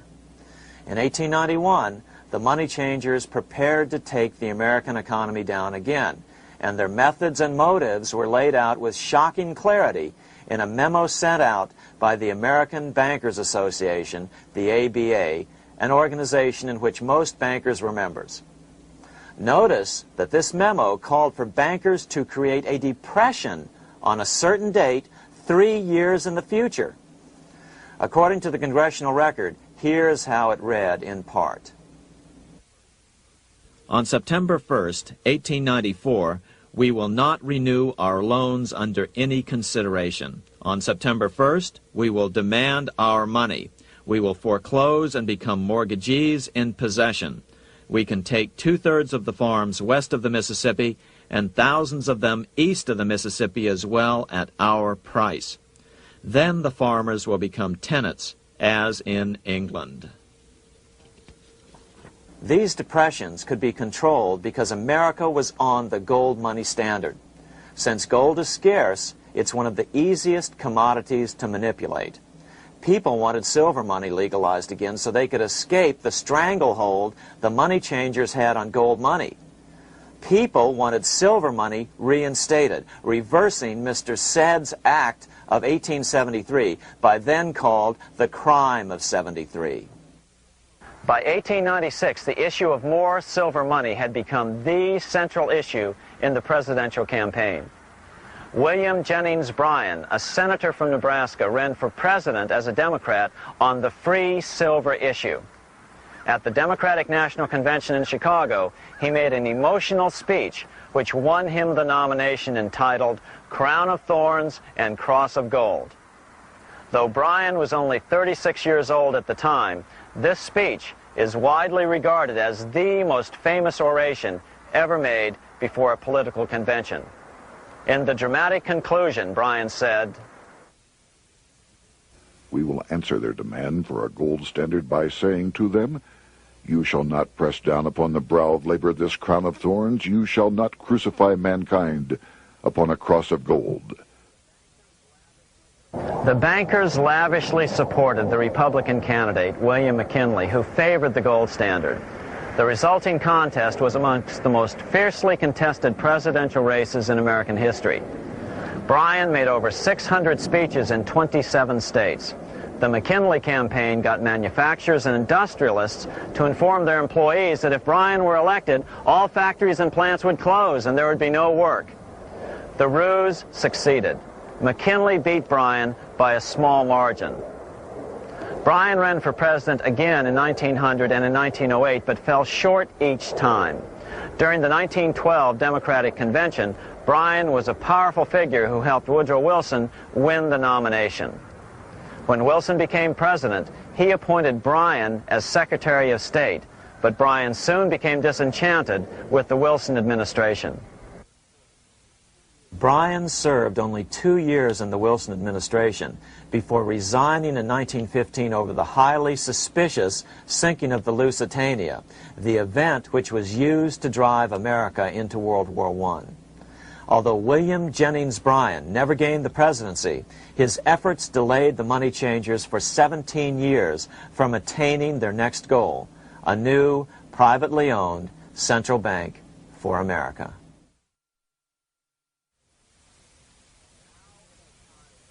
Now it was time for the money changers to get back to the business of a new private central bank for America. During the early 1900s, men like J.P. Morgan led the charge. One final panic would be necessary to focus the nation's attention on the supposed need for a central bank. The rationale was that only a central bank can prevent bank failures. Morgan was clearly the most powerful banker in America and a suspected agent for the Rothschilds. Morgan had helped finance John D. Rockefeller's Standard Oil empire. He had also helped finance the monopolies of Edward Harriman in railroads, of Andrew Carnegie in steel, and of others in numerous industries. But on top of that, J.P. Morgan's father, Junius Morgan, had been America's financial agent to the British. After his father's death, J.P. Morgan took on a British partner, Edward Grenfell, a longtime director of the Bank of England. In fact, upon Morgan's death, his estate contained only a few $1 million. The bulk of the securities most people thought he owned were in fact owned by others.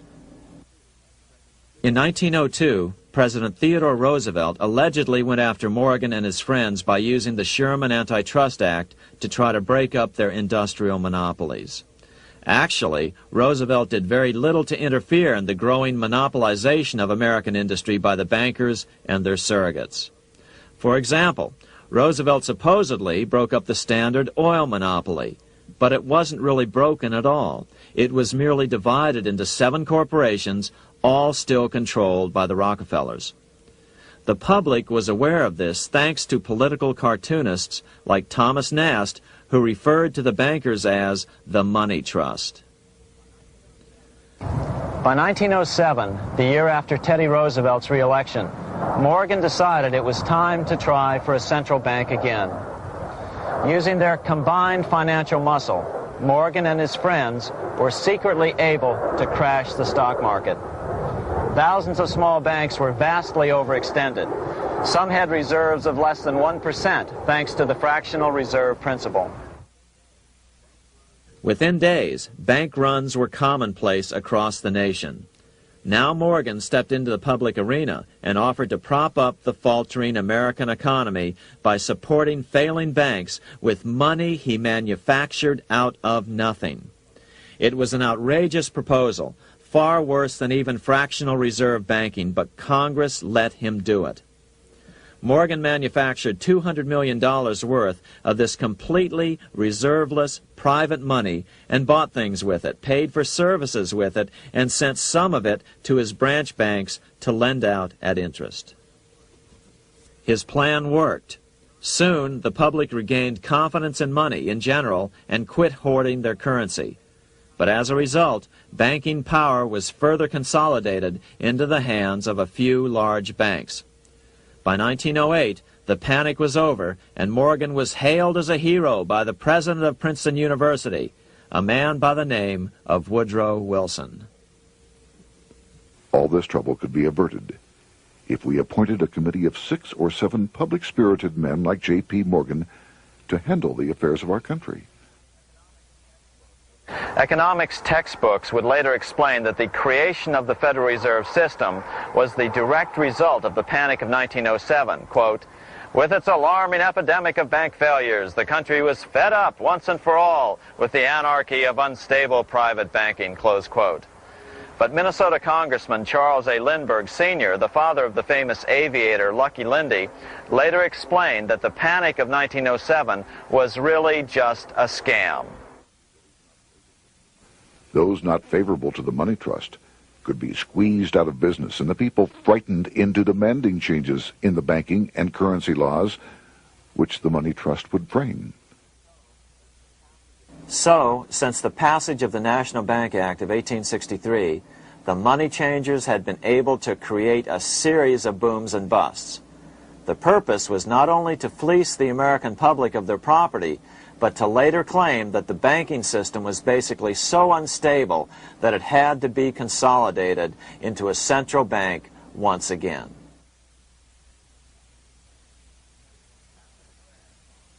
After the crash, Teddy Roosevelt, in response to the Panic of 1907, signed into law a bill creating something called the National Monetary Commission. The commission was to study the banking problem and make recommendations to Congress. Of course, the commission was packed with Morgan's friends and cronies. The chairman was a man named Senator Nelson Aldrich from Rhode Island. Aldrich represented the Newport, Rhode Island homes of America's richest banking families. His daughter married John D. Rockefeller, Jr., and together they had 5 sons: John, Nelson, who would become vice president in 1974, Lawrence, Winthrop, and David, the head of the Council on Foreign Relations and former chairman of Chase Manhattan Bank. As soon as the National Monetary Commission was set up, Senator Aldrich immediately embarked on a 2-year tour of Europe, where he consulted at length with the private central bankers in England, France, and Germany. The total cost of his trip alone to the taxpayers was $300,000, an astronomical sum in those days. Shortly after his return, on the evening of November 22, 1910, some of the wealthiest and most powerful men in America boarded Senator Aldrich's private rail car and in the strictest secrecy journeyed to this place, Jekyll Island, off the coast of Georgia. With the group came Paul Warburg. Warburg had been given a $500,000 per year salary to lobby for the passage of a privately owned central bank in America by the investment firm Kuhn, Loeb and Company. Warburg's partner in this firm was a man named Jacob Schiff, the grandson of the man who shared the Greenshield house with the Rothschild family in Frankfurt. Schiff, as we'll find out later, was in the process of spending $20 million to finance the overthrow of the Tsar in Russia. These three European banking families, the Rothschilds, the Warburgs, and the Schiffs, were interconnected by marriage down through the years, just as their American banking counterparts, the Morgans, Rockefellers, and Aldriches were. Secrecy was so tight that all 7 primary participants were cautioned to use only first names to prevent servants from learning their identities. Years later, one participant, Frank Vanderlip, president of National City Bank of New York and a representative of the Rockefeller family, confirmed the Jekyll Island trip in a February 9, 1935 edition of the Saturday Evening Post. I was as secretive, indeed as furtive as any conspirator. Discovery we knew simply must not happen, or else all our time and effort would be wasted. If it were to be exposed that our particular group had got together and written a banking bill, that bill would have no chance whatever of passage by Congress. The participants came here to figure out how to solve their major problem, how to bring back a privately owned central bank. But there were other problems that needed to be addressed as well. First of all, the market share of the big national banks was shrinking fast. In the first 10 years of the century, the number of U.S. banks had more than doubled to over 20,000.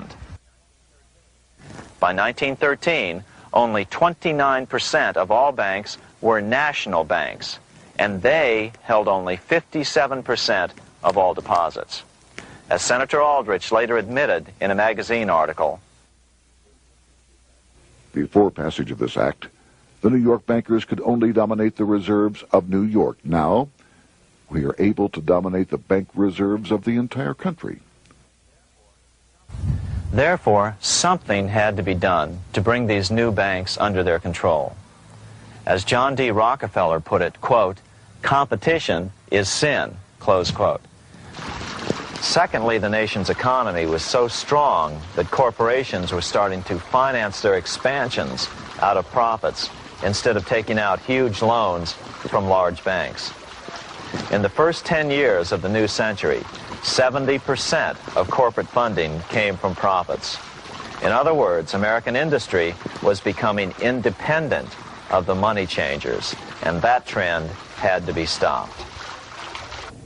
All the participants knew that these problems could be hammered out into a workable solution, but perhaps their biggest problem was a public relations problem, the name of the new bank.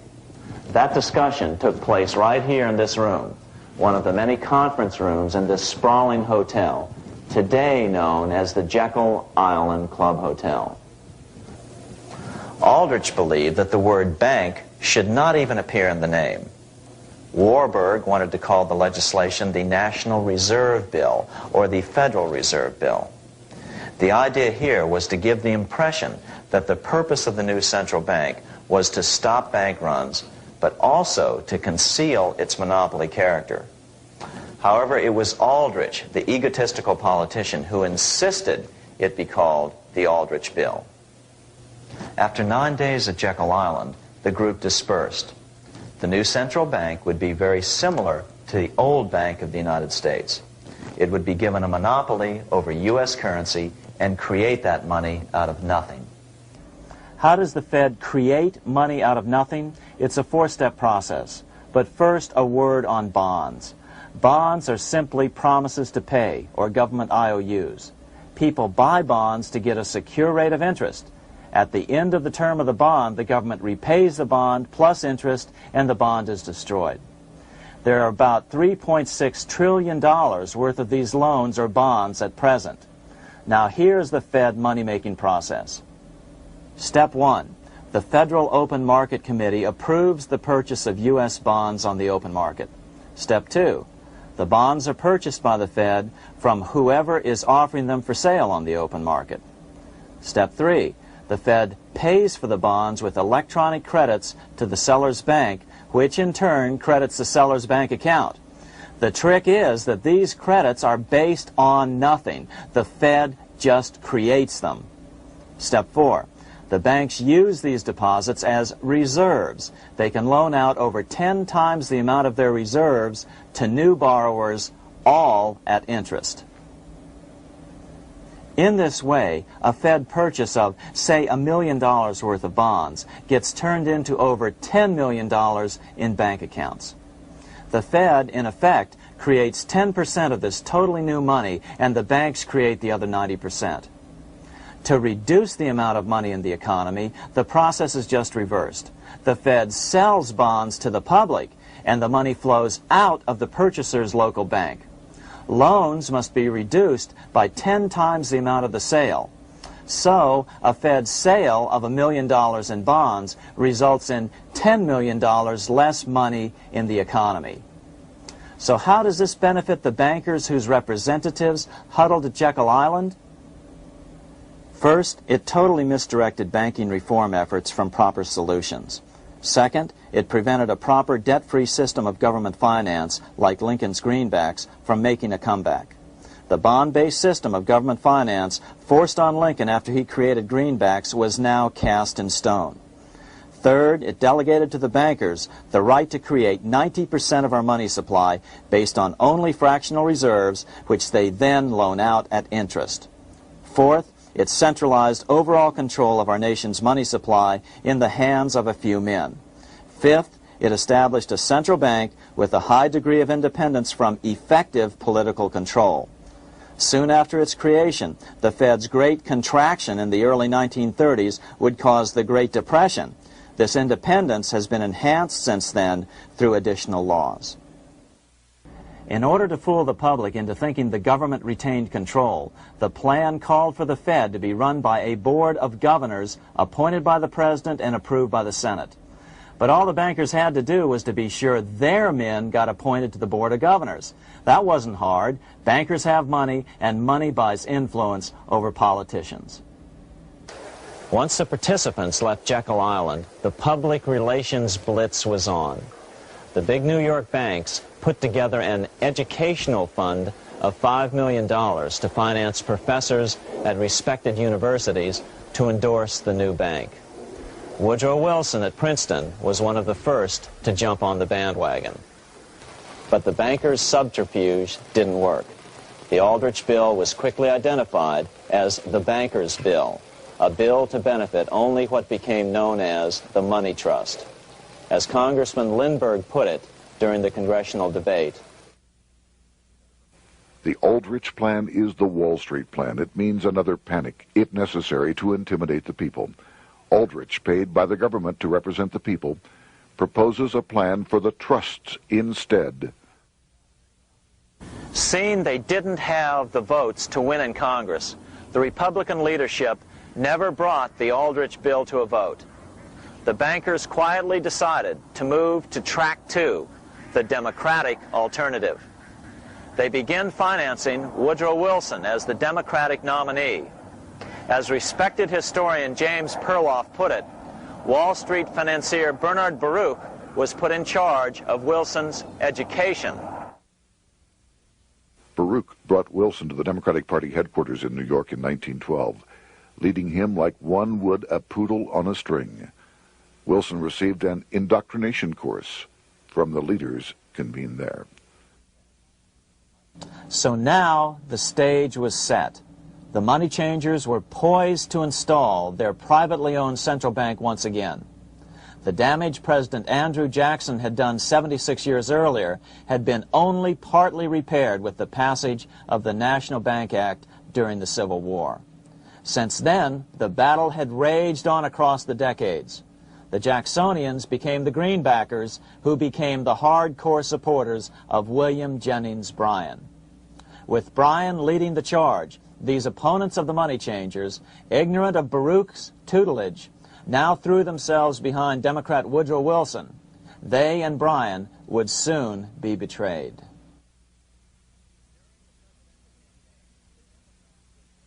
During the presidential campaign, the Democrats were careful to pretend to oppose the Aldrich bill.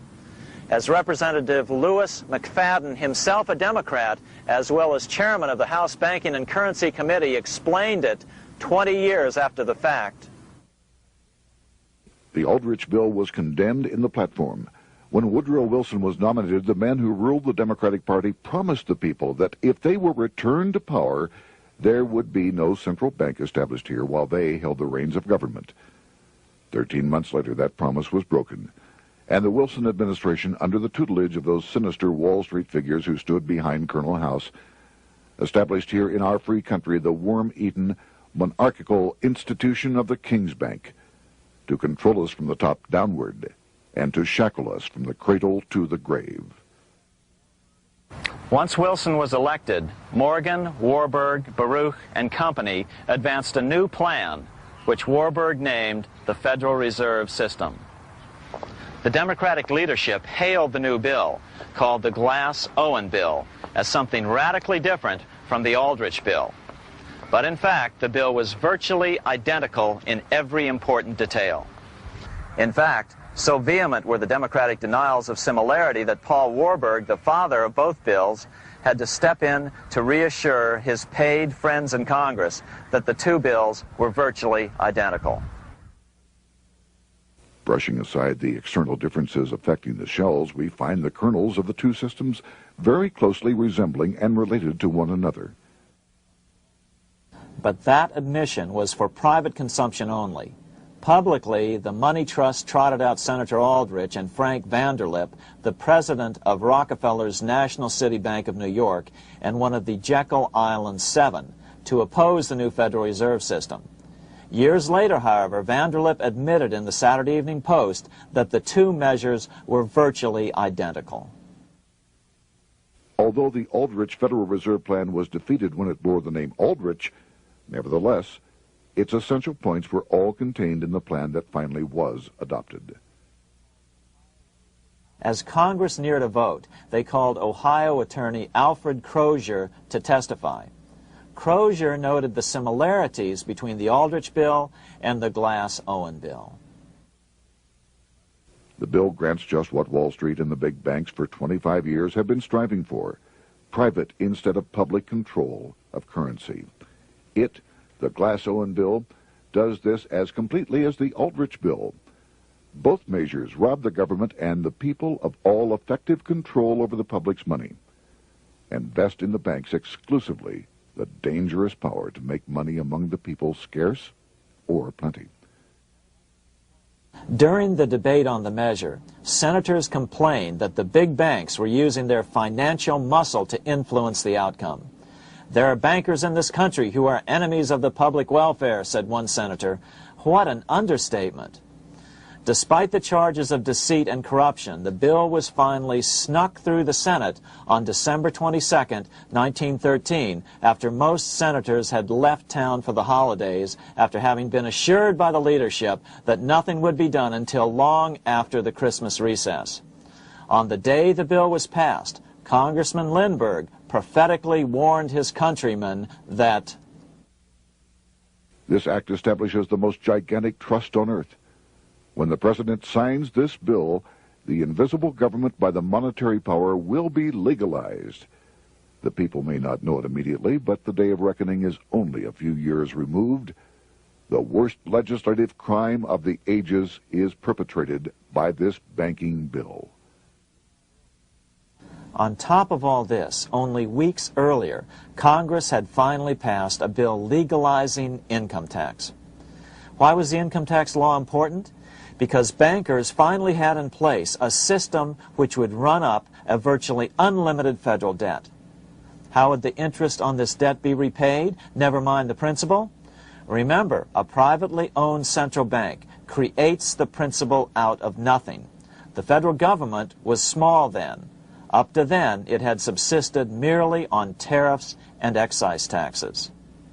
No, just as with the Bank of England, the interest payments had to be guaranteed by direct taxation of the people.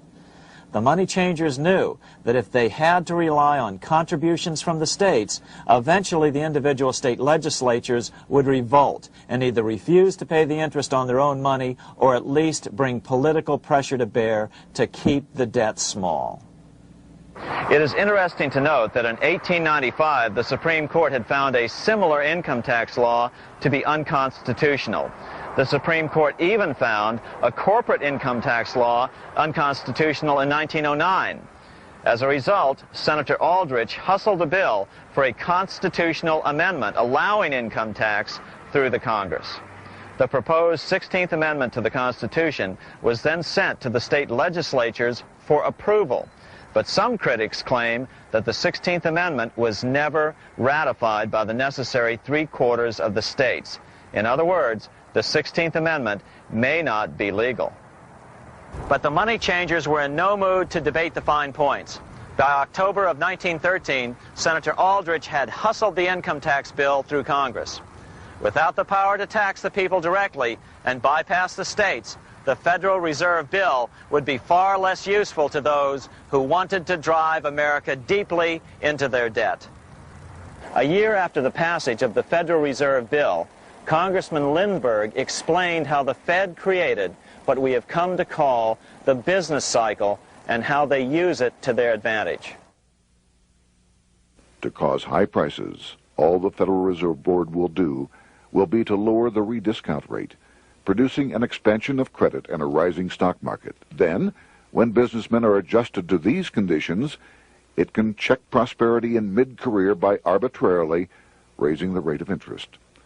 It can cause the pendulum of a rising and falling market to swing gently back and forth by slight changes in the discount rate, or cause violent fluctuations by a greater rate variation.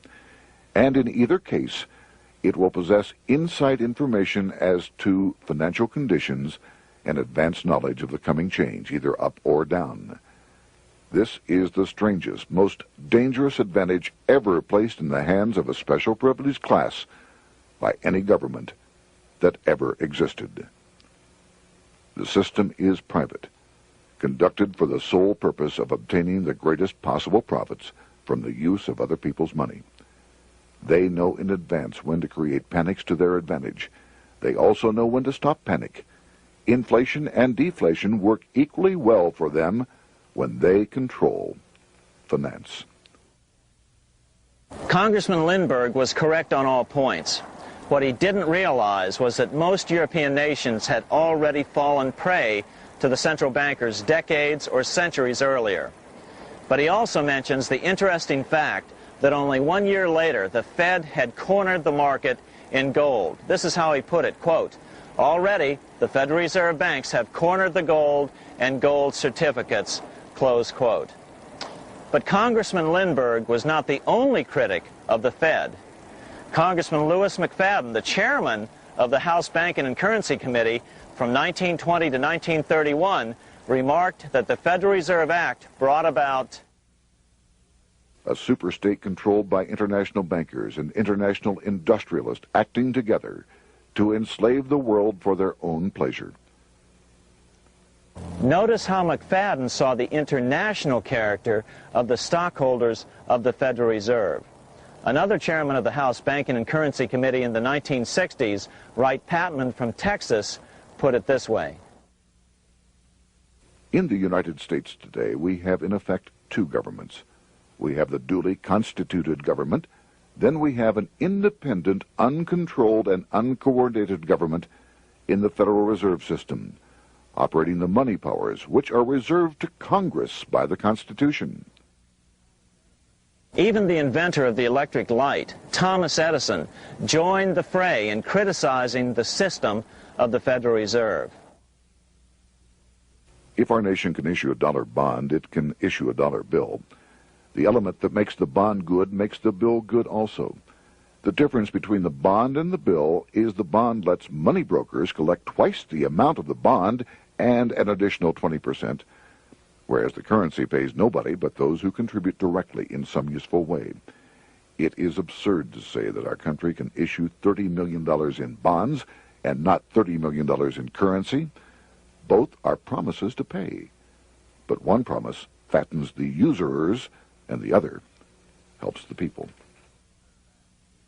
3 years after the passage of the Federal Reserve Act, even President Wilson began to have second thoughts about what had been unleashed during his first term in office. We have come to be one of the worst ruled, one of the most completely controlled governments in the civilized world, no longer a government of free opinion, no longer a government by a vote of the majority, but a government by the opinion and duress of a small group of dominant men. Some of the biggest men in the United States in the field of commerce and manufacture are afraid of something. They know that there is a power somewhere so organized, so subtle, so watchful, so interlocked, so complete, so pervasive, that they had better not speak above their breath when they speak in condemnation of it. Before his death in 1924, President Wilson realized the full extent of the damage he had done to America when he confessed, "I have unwittingly ruined my government." So finally, the money changers, those who profit by manipulating the amount of money in circulation, had their privately owned central bank installed again in America. The major newspapers, which they also owned, hailed passage of the Federal Reserve Act of 1913, telling the public that now depressions could be scientifically prevented. The fact of the matter was that now depressions could be scientifically created.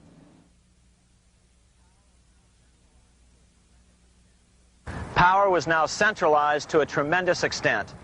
Now it was time for a war, a really big war. In fact, the First World War. Of course, to the central bankers, the political issues of war don't matter nearly as much as the profit potential, and nothing creates debts like warfare. England was the best example at that time. During the 119-year period between the founding of the Bank of England and Napoleon's defeat at Waterloo, England had been at war for 56 years, and much of the remaining time she'd been preparing for war. In World War I, the German Rothschilds loaned money to the Germans, the British Rothschilds loaned money to the British, and the French Rothschilds loaned money to the French. In America, J.P. Morgan was the sales agent for war materials to both the British and the French. In fact, 6 months into the war, Morgan became the largest consumer on earth, spending $10 million a day. His offices here at 23 Wall Street were mobbed by brokers and salesmen trying to cut a deal. In fact, it got so bad that the bank had to post guards at every door and at the partners' homes as well.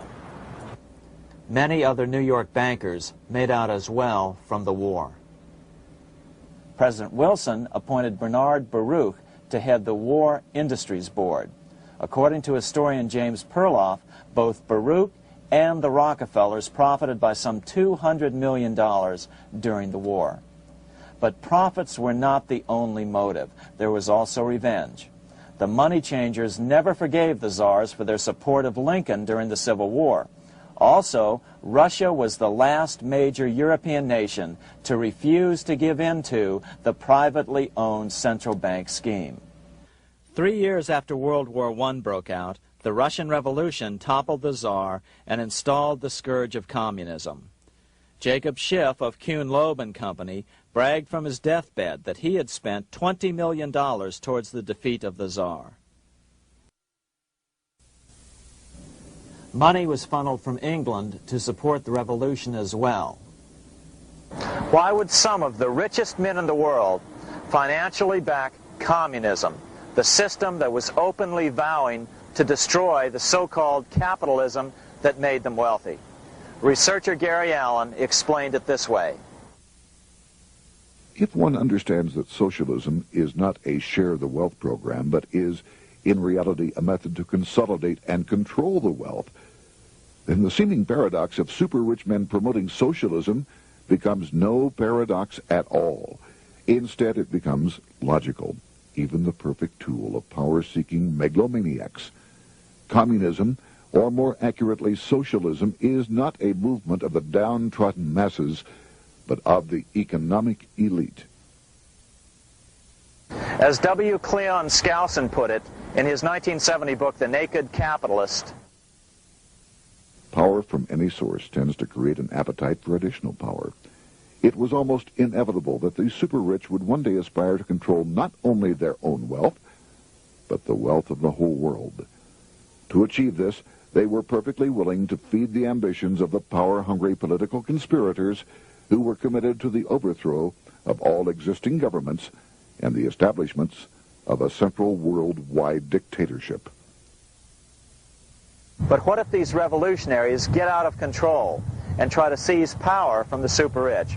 After all, it was Mao Zedong who in 1938 stated his position concerning power. Political power grows out of the barrel of a gun. The Wall Street, London axis elected to take the risk. The master planners attempted to control revolutionary communist groups by feeding them vast quantities of money when they obeyed, and contracting their money supply, or even financing their opposition if they got out of control. Lenin began to understand that although he was the absolute dictator of the new Soviet Union, he was not pulling the financial strings. Someone else was silently in control. The state does not function as we desired. The car does not obey. A man is at the wheel and seems to lead it, but the car does not drive in the desired direction. It moves as another force wishes.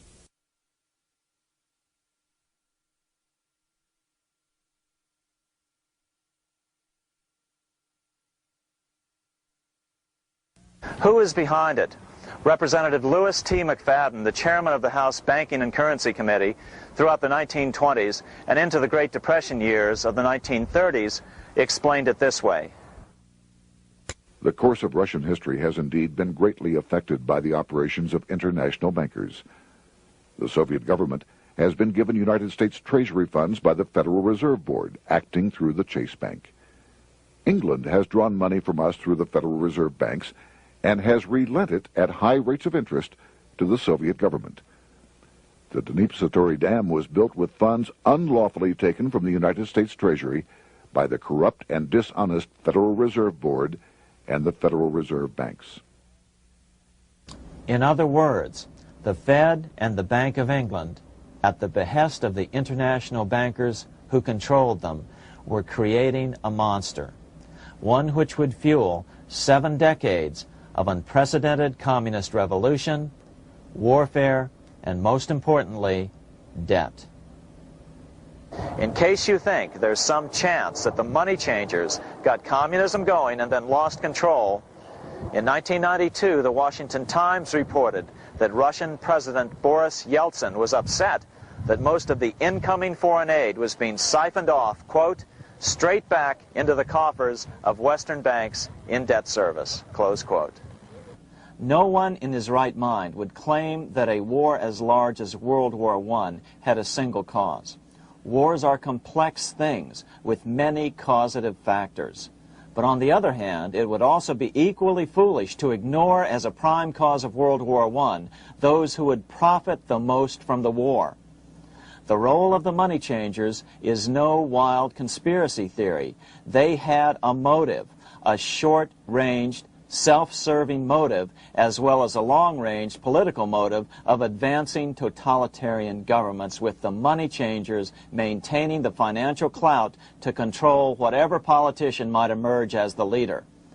Next, we'll see what the money changers' ultimate political goal is for the world.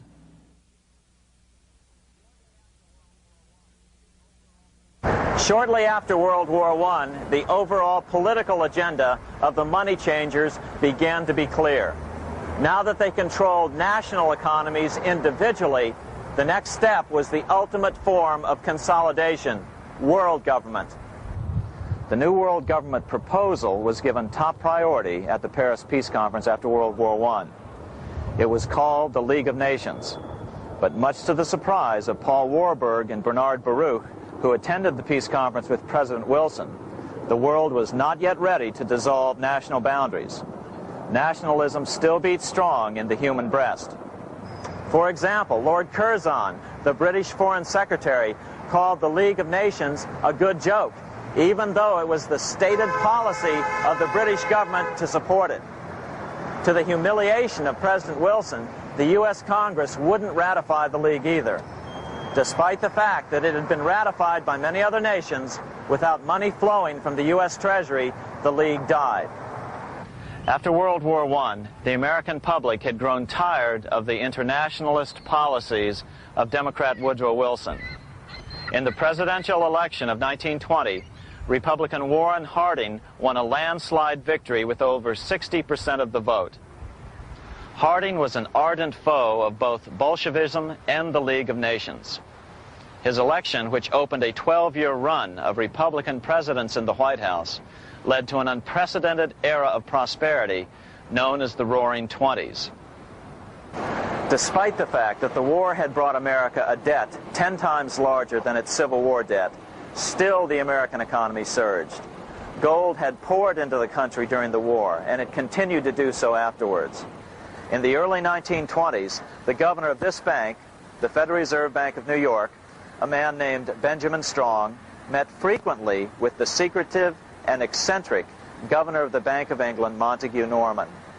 Norman was determined to replace the gold England had lost to the U.S. during World War I and return the Bank of England to its former position of dominance in world finance. On top of that, rich with gold, the American economy might get out of control again, just like it had done after the Civil War. During the next 8 years, under the presidencies of Harding and Coolidge, the huge federal debt built up during World War I was cut by 38%, down to $16 billion, the greatest percentage drop in U.S. history. During the election of 1920, Warren Harding and Calvin Coolidge ran against James Cox, the governor of Ohio, and the little-known Franklin D. Roosevelt, who had previously risen to no higher post than President Wilson's Assistant Secretary of the Navy. After his inauguration, Harding moved quickly to formally kill the League of Nations. Then he quickly moved to reduce domestic taxes while raising tariffs to record heights. Now, this was a revenue policy of which most of the Founding Fathers would certainly have approved. His second year in office, Harding took ill on a train trip in the West and suddenly died. Although no autopsy was performed, the cause was said to be either pneumonia or food poisoning. When Coolidge took over, he continued Harding's domestic economic policy of high tariffs on imports while cutting income taxes. As a result, the economy grew at such a rate that net revenue still increased. Now that had to be stopped. So just as they'd done so frequently before, the money changers decided it was time to crash the American economy. The Federal Reserve began flooding the country with money. They increased the money supply by 62% during these years. Money was plentiful. This is why it was known as the Roaring Twenties. Before his death in 1919, former President Teddy Roosevelt warned the American people what was going on. As reported in the March 27, 1922 edition of the New York Times, Roosevelt said, "These international bankers and Rockefeller Standard Oil interests control the majority of newspapers and the columns of these papers to club into submission or drive out of public office officials who refuse to do the bidding of the powerful, corrupt cliques which compose the invisible government." Just one day before, in the New York Times, the mayor of New York, John Hylan, quoted Roosevelt and blasted those he saw as taking control of America, its political machinery, and its press. The warning of Theodore Roosevelt has much timeliness today, for the real menace of our republic is this invisible government which, like a giant octopus, sprawls its slimy length over city, state, and nation. It seizes in its long and powerful tentacles our executive officers, our legislative bodies, our schools, our courts, our newspapers, and every agency created for the public protection. To depart from mere generalizations, let me say that at the head of this octopus are the Rockefeller Standard Oil interest and a small group of powerful banking houses generally referred to as the international bankers. The little coterie of powerful international bankers virtually run the United States government for their own selfish purposes. They practically control both parties, write political platforms, make cat's paws of party leaders, use the leading men of private organizations, and resort to every device to place in nomination for high public office only such candidates as will be amenable to the dictates of corrupt big business. These international bankers and Rockefeller Standard Oil interests control the majority of newspapers and magazines in this country. Why didn't people listen to such strong warnings and demand that Congress reverse its 1913 passage of the Federal Reserve Act? Because remember, it was the 1920s. A steady increase in bank loans contributed to a rising market. In other words, just as it is today, in times of prosperity, no one wants to worry about economic issues. But there was a dark side to all this prosperity. Businesses expanded and became strung out on credit. Speculation in the booming stock market became rampant. Although everything looked rosy, it was a castle made of sand. When all was in readiness, in April of 1929, Paul Warburg, the father of the Federal Reserve, sent out a secret advisory warning his friends that a collapse and nationwide depression was certain. In August of 1929, the Fed began to tighten money. It is not a coincidence that the biographies of all the Wall Street giants of that era, John D. Rockefeller, J.P. Morgan, Bernard Baruch, etc., all marvel that they got out of the stock market just before the crash and put all their assets in cash or gold. On October 24th, 1929, the big New York bankers called in their 24-hour broker call loans. This meant that both stockbrokers and customers had to dump their stocks on the market to cover their loans, no matter what price they had to sell them for. As a result, the market tumbled, and that day was known as Black Thursday. According to John Kenneth Galbraith, writing in The Great Crash, 1929, at the height of the selling frenzy, Bernard Baruch brought Winston Churchill into the visitors' gallery of the New York Stock Exchange here to witness the panic and impress him with his power over the wild events down on the floor. Congressman Louis McFadden, chairman of the House Committee on Banking and Currency from 1920 to 1931, knew who to blame. He accused the Fed and the international bankers of orchestrating the crash. It was not accidental. It was a carefully contrived occurrence. The international bankers sought to bring about a condition of despair here so that they might emerge as rulers of us all. But McFadden went even farther. He openly accused them of causing the crash in order to steal America's gold. In February 1931, in the midst of the Depression, he put it this way. I think it can hardly be disputed that the statesmen and financiers of Europe are ready to take almost any means to reacquire rapidly the gold stock which Europe lost to America as the result of World War I. Curtis Dahl, a broker for Lehman Brothers, was on the floor of the New York Stock Exchange the day of the crash. In his 1970 book, FDR, My Exploited Father-in-Law, he explained that the crash was triggered by the planned sudden shortage of call money in the New York money market. Actually, it was the calculated shearing of the public by the world money powers triggered by the planned sudden shortage of call money in the New York money market. Within a few weeks, $3 billion of wealth simply seemed to vanish. Within a year, $40 billion had been lost. But did it really disappear? Or was it simply consolidated in fewer hands? And what did the Federal Reserve do? Instead of moving to help the economy out by quickly lowering interest rates to stimulate the economy, the Fed continued to brutally contract the money supply further, deepening the Depression. Between 1929 and 1933, the Fed reduced the money supply by an additional 33%. Although most Americans have never heard that the Fed was the cause of the Depression, this is well known among top economists. Milton Friedman, the Nobel Prize-winning economist, now of Stanford University, said the same thing in a National Public Radio interview in January of 1996. The Federal Reserve definitely caused the Great Depression by contracting the amount of currency in circulation by 1/3 from 1929 to 1933. But the money lost by most Americans during the Depression didn't just vanish.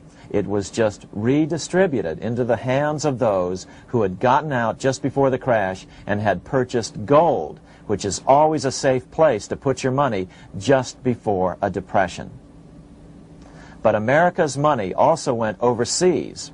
Incredibly, as President Hoover was heroically trying to rescue banks and prop up businesses, with millions of Americans starving as the Great Depression deepened, millions of dollars were being spent rebuilding Germany from damage sustained during World War I. 8 years before Hitler would invade Poland, Representative Louis McFadden, chairman of the House Banking and Currency Committee, warned Congress that Americans were paying for Hitler's rise to power. After World War I, Germany fell into the hands of the German international bankers. Those bankers bought her, and they now own her lock, stock, and barrel. They have purchased her industries, they have mortgages on her soil, they control her production, they control all her public utilities. The international German bankers have subsidized the present government of Germany, and they have also supplied every dollar of the money Adolf Hitler has used in his lavish campaign to build up a threat to the government of Brüning. When Brüning fails to obey the orders of the German international bankers, Hitler is brought forth to scare the Germans into submission. Through the Federal Reserve Board, over $30 billion of American money has been pumped into Germany. You have all heard of the spending that's taken place in Germany. Modernistic dwellings, her great planetariums, her gymnasiums, her swimming pools, her fine public highways, her perfect factories. All this was done on our money. All this was given to Germany through the Federal Reserve Board. The Federal Reserve Board has pumped so many billions of dollars into Germany that they dare not name the total. Franklin D. Roosevelt was swept into office during the 1932 presidential election. Once Roosevelt was in office, however, sweeping emergency banking measures were immediately announced, which did nothing but increase the Fed's power over the money supply. Then, and only then, did the Fed finally begin to loosen the purse strings and feed new money out to the starving American people. At first, Roosevelt railed against the money changers as being the cause of the Depression. Believe it or not, this is what he said on March 4th, 1933, in his inaugural address. Practices of the unscrupulous money changers stand indicted in the court of public opinion, rejected by the hearts and minds of men. The money changers have fled from their high seats in the temple of our civilization. But 2 days later, Roosevelt declared a bank holiday and closed all banks.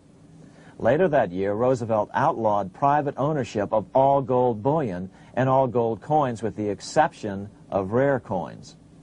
Most of the gold in the hands of the average American was in the form of gold coins. The new decree was, in effect, a confiscation. Those who didn't comply risk as much as 10 years in prison and a $10,000 fine, the equivalent of $100,000 today. Out in small-town America, some people didn't trust Roosevelt's order. Many were torn between keeping their hard-earned wealth or obeying the government. Those who did turn in their gold were paid the official price for it, $20.66 per ounce. So unpopular was the confiscation order that no one anywhere in government would take credit for authoring it. No congressman claimed it. At the signing ceremony, President Roosevelt made it clear to all present that he was not the author of it and publicly stated that he had not ever read it.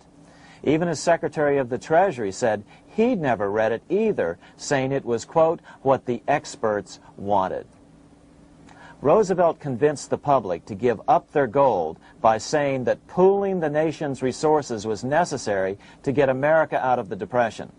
With great fanfare, he ordered a new bullion depository built to hold the mountain of gold the U.S. government was illegally confiscating. By 1936, the U.S. bullion depository at Fort Knox was completed, and in January 1937, the gold began to flow into it. The rip-off of the ages was about to proceed. In 1935, once the gold had all been turned in, the official price of gold was suddenly raised to $35 per ounce. But the catch was, only foreigners could sell their gold at the new higher price. The money changers who had heeded Warburg's note and gotten out of the stock market just before the crash and bought gold at $20.66 per ounce, then shipped it to London, could now bring it back and sell it back to the government, nearly doubling their money while the average American starved. The Fort Knox Bullion Depository sits here in the middle of the Fort Knox Military Reservation, 30 miles southwest of Louisville, Kentucky. This was as close as we were permitted to get to the depository despite years of letters from members of Congress to allow our film crew inside. The 4-acre grounds immediately surrounding the building are guarded by an electrified steel fence, an open moat, and 4 machine-gun-armed guard pillboxes at the structure's corners.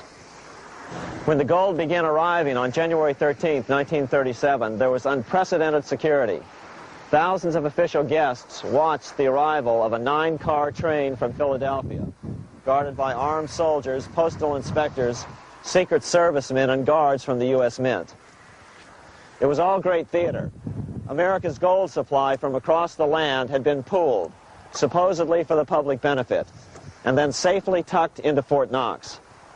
But all that security would soon be breached by the government itself. Now the stage was set for a really big war, one which would pile up debt far beyond that of World War I. For example, in 1944 alone, the U.S. national income was only $183 billion, yet $103 billion was spent on the war. This was 30 times the spending rate during World War I. In fact, the American taxpayer picked up 55% of the total Allied cost of the war. But equally important, virtually every nation involved in World War II greatly multiplied their debt. In the U.S., for example, federal debt went from $43 billion in 1940 up to $257 billion in 1950, an increase of 598%. Between 1940 and 1950, Japanese debt swelled 1,348%. French debt grew 583%, and Canadian debt soared 417%. After the war, the world was now divided into 2 economic camps: communist command economies on the one hand versus monopoly capitalists on the other, set to fight it out in one perpetual and highly profitable arms race. It was finally time for the central bankers to embark in earnest on their 3-step plan to centralize the economic systems of the entire world and finally bring about their global government or New World Order. The phases of this plan were: Step 1, central bank domination of national economies worldwide. Step 2, centralized regional economies through organizations such as the European Monetary Union and regional trade unions such as NAFTA. Step 3, centralize the world economy through a world central bank, a world money, and ending national independence through abolition of all tariffs by treaties like GATT. Step 1 was completed long ago. Steps 2 and 3 are far advanced, nearing completion. What about gold? Among central banks, the largest holder of gold is now the IMF. It and central banks now control 2/3 of the world's gold supply, giving them the ability to manipulate the gold market. Remember the money changer's golden rule: he who has the gold makes the rules. But before we get into solutions to our problem, let's take a look at what happened to all that gold in Fort Knox. Because if we don't understand that the gold has been stolen, we'll allow ourselves to be stampeded into the wrong solution: a gold-backed currency. Most Americans still believe that the gold is still here at Fort Knox.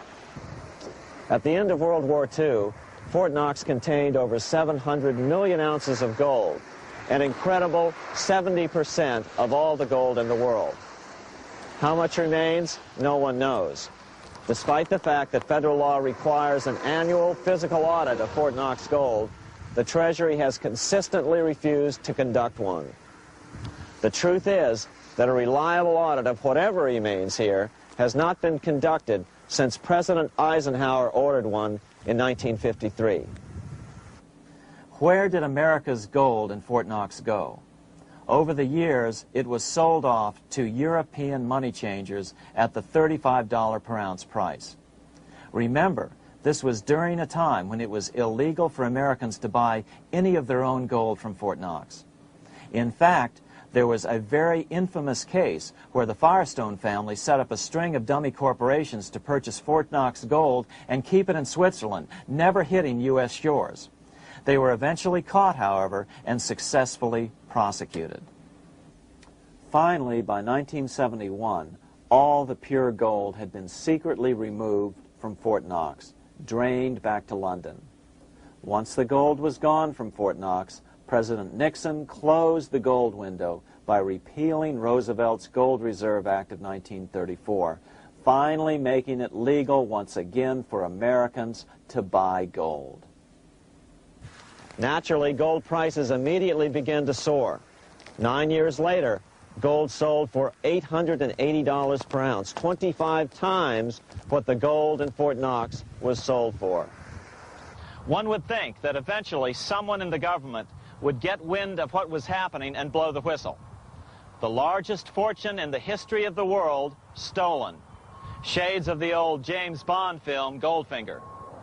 Well, as a matter of fact, Ian Fleming, the author of the James Bond series, was head of the British counterintelligence service, MI5. Some believe in the intelligence community that he wrote much of his fiction as a warning, as many authors of fiction do. If the removal of all the good delivery gold from Fort Knox can be viewed as a deliberate raid on the U.S. Treasury, then such an operation might well have been years in the making, namely 40 years. Certainly enough time for Fleming to get wind of it and try to prevent it. So just how did the story of the Fort Knox gold robbery get out? It all started with an article in a New York periodical in 1974. The article charged that the Rockefeller family was manipulating the Federal Reserve to sell off Fort Knox gold at bargain basement prices to anonymous European speculators.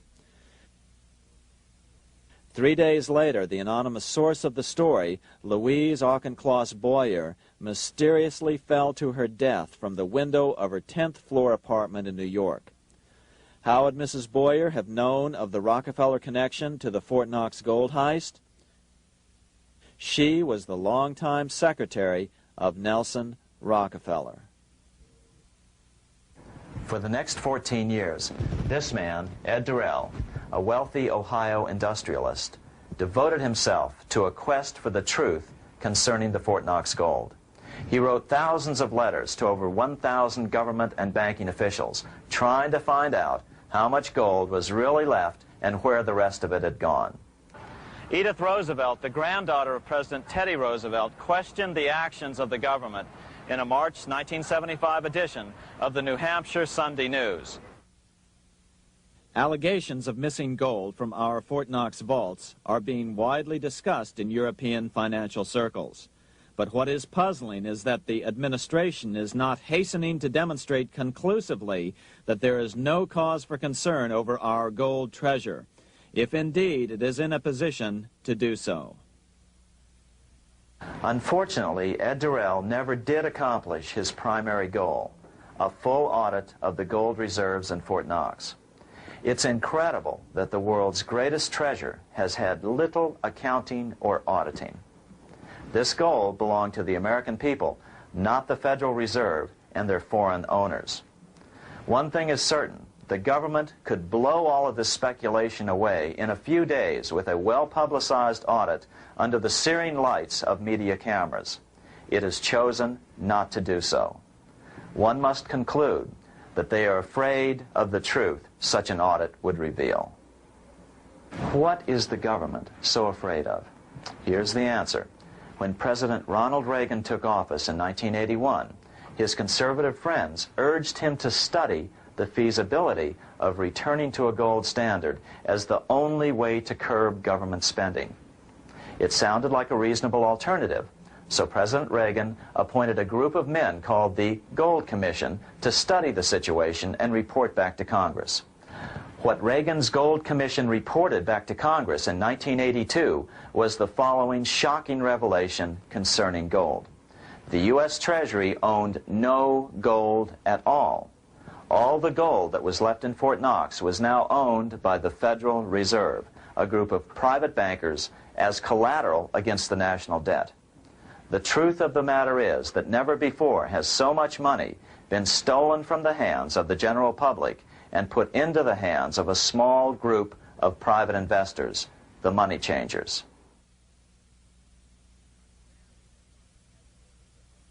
I'm standing in front of the headquarters of the International Monetary Fund located in Washington, D.C. Across the street, right over there, is the headquarters of the World Bank.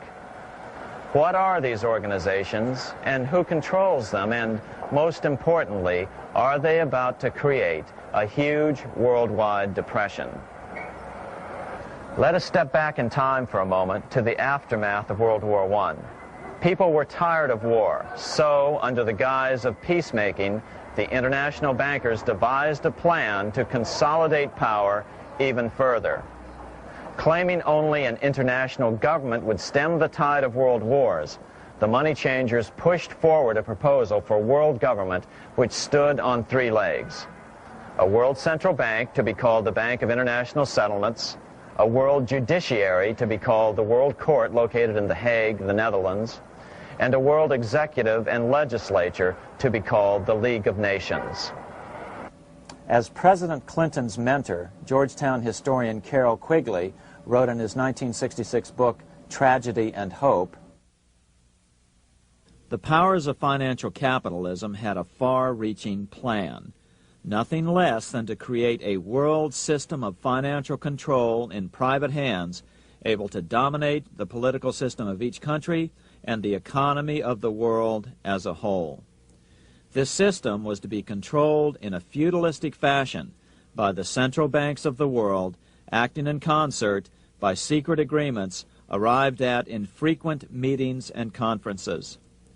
The apex of the system was to be the Bank for International Settlements in Bâle, Switzerland, a private bank owned and controlled by the world central banks, which were themselves private corporations.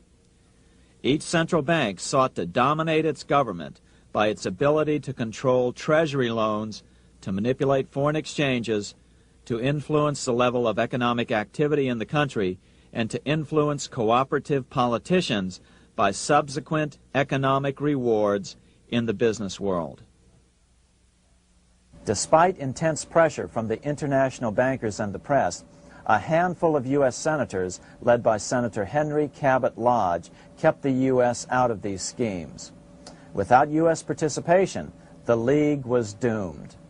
Incredibly, even though the U.S. rejected the World Central Bank, the BIS, the New York Federal Reserve ignored its government and arrogantly sent representatives to Switzerland to participate in the central bankers' meeting right up until 1994, when the U.S. was finally officially dragged into it. Their world government schemes thwarted, the bankers resorted to the old formula, another war to wear down the resistance to world government while reaping handsome profits. To this end, Wall Street helped resurrect Germany through the Thyssen banks, which were affiliated with the Harriman interest in New York, just as the Chase Bank had assisted in the financing of the Bolshevik Revolution in Russia during World War I. Chase Bank was controlled by the Rockefeller family. Subsequently, it was merged with Warburg's Manhattan Bank to form the Chase Manhattan Bank. Now this has merged with Chemical Bank of New York, making it the largest Wall Street bank. Their strategy worked. Even before World War II was over, world government was back on track. In 1944, at Bretton Woods, New Hampshire, the International Monetary Fund and the World Bank were approved with full U.S. participation. The Second League of Nations, renamed the United Nations, was approved in 1945. Soon, a new international court system was functioning as well.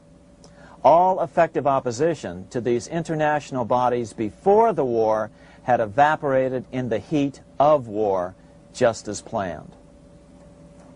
These new organizations simply repeated on a world scale what the National Banking Act of 1864 and the Federal Reserve Act of 1913 had established in the U.S. They created a banking cartel composed of the world's central banks, which gradually assumed the power to dictate credit policies to the banks of all the nations.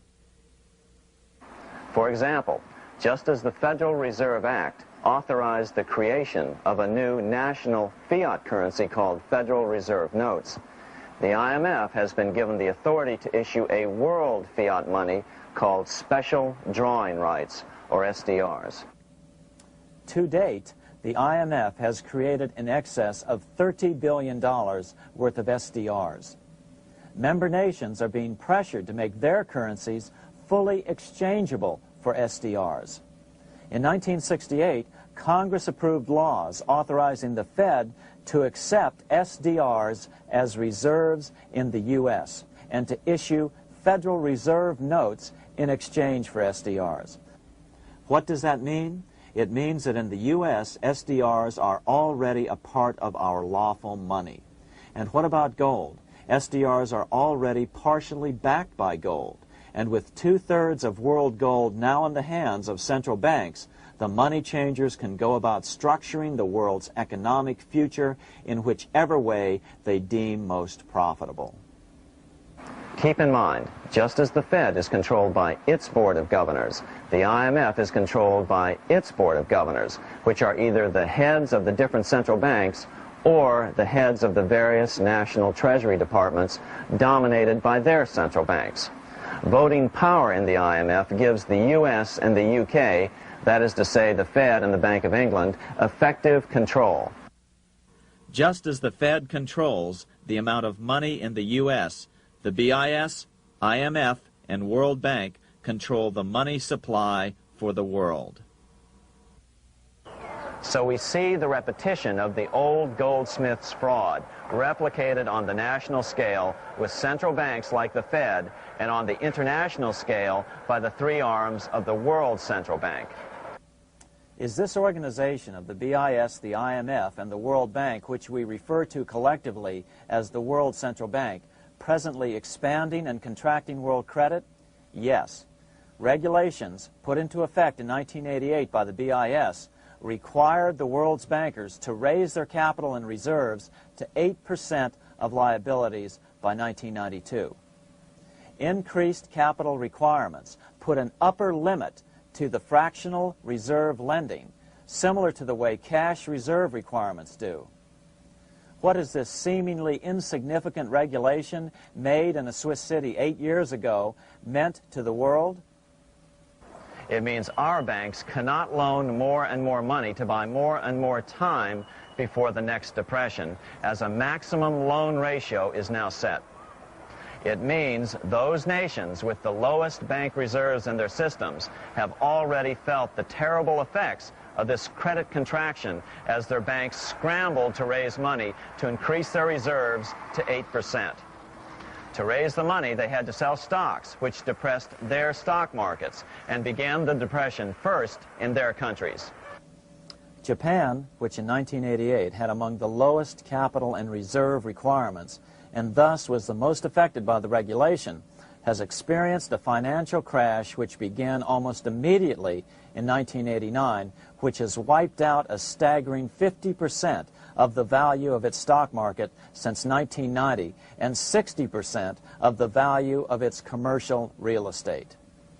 The Bank of Japan has lowered its interest rates to 0.5%, practically giving away money to resurrect the economy, but still the depression worsens.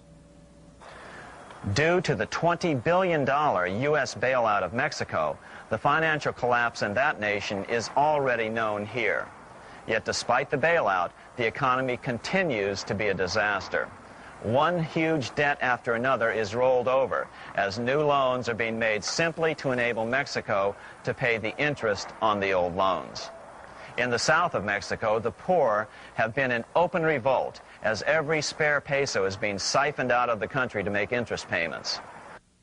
It is important to note that a radical transfer of power is taking place as nations become subservient to a supranational world central bank controlled by a handful of the world's richest bankers.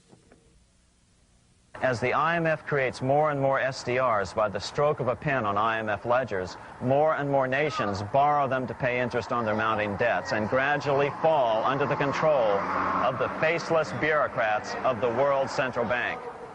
As the worldwide depression worsens and spreads, this will give the World Central Bank the power of economic life and death over these nations. It will decide which nations will be permitted to receive further loans and which nations will starve. Despite all the rhetoric about development and the alleviation of poverty, the result is a steady transfer of wealth from the debtor nations to the money changers' central banks which control the IMF and the World Bank. For example, in 1992, the Third World debtor nations, which borrowed from the World Bank, paid $198 million more to the central banks of the developed nations for World Bank-funded purposes than they received from the World Bank. All this increases their permanent debt in exchange for temporary relief of poverty caused by prior borrowings. Already, these repayments exceed the amount of the new loans. By 1992, Africa's external debt had reached $290 billion, 2.5 times greater than in 1980, resulting in skyrocketing infant mortality rates and unemployment, deterioration of schools, housing, and the general health of the people. The entire world faces the immeasurable suffering already destroying the Third World and now Japan, all for the benefit of the money changers. As one prominent Brazilian politician put it, "The Third World War has already started. It is a silent war, not for that reason any less sinister. The war is tearing down Brazil, Latin America, and practically all the Third World. Instead of soldiers dying, there are children. It is a war over the Third World debt, one which has as its main weapon interest, a weapon more deadly than the atom bomb, more shattering than a laser beam."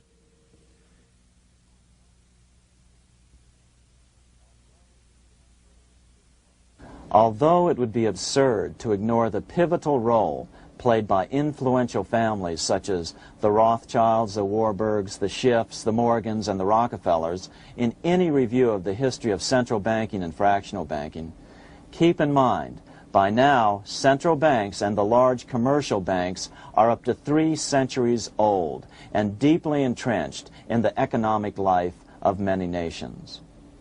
These banks are no longer dependent on clever individuals such as a Nathan Rothschild. Years ago, the question of ownership was important, but no longer. For example, both the Bank of England and the Bank of France were nationalized after World War II, and nothing changed, nothing at all. They endure and continue to grow, now protected by numerous laws, paid politicians, and mortgaged media, untouched by the changing of generations. 3 centuries have given them an aura of respectability. The old school tie is now worn by the 6th generation son, who's been raised in a system that he may never question as he is named to serve on the governing boards of countless philanthropic organizations. To focus attention today on individuals or families, or to attempt to sort out the current holders of power, serves little useful purpose and would be a distraction from the cure. The problem is far bigger than that. It is the corrupt banking system that was and is being used to consolidate vast wealth into fewer and fewer hands that is our current economic problem. Change the names of the main players now, and the problem will neither go away nor even miss a beat. Likewise, among the hordes of bureaucrats working in the World Bank, central banks, and international banks, only a tiny fraction have any idea of what's really going on. No doubt they'd be horrified to learn that their work is contributing to the terrible impoverishment and gradual enslavement of mankind to a few incredibly rich plutocrats. So really, there's no use in emphasizing the role of individuals anymore. And the problem even transcends the normal spectrum of political right and left. Both communism and socialism, as well as monopoly capitalism, have been used by the money changers. Today, they profit from either side of the new political spectrum. The big government, welfare state on the so-called left wing versus the neoconservative, laissez-faire capitalists who want big government totally out of their lives on the right wing. Either way, the bankers win. Monetary reform is the most important political issue facing this nation.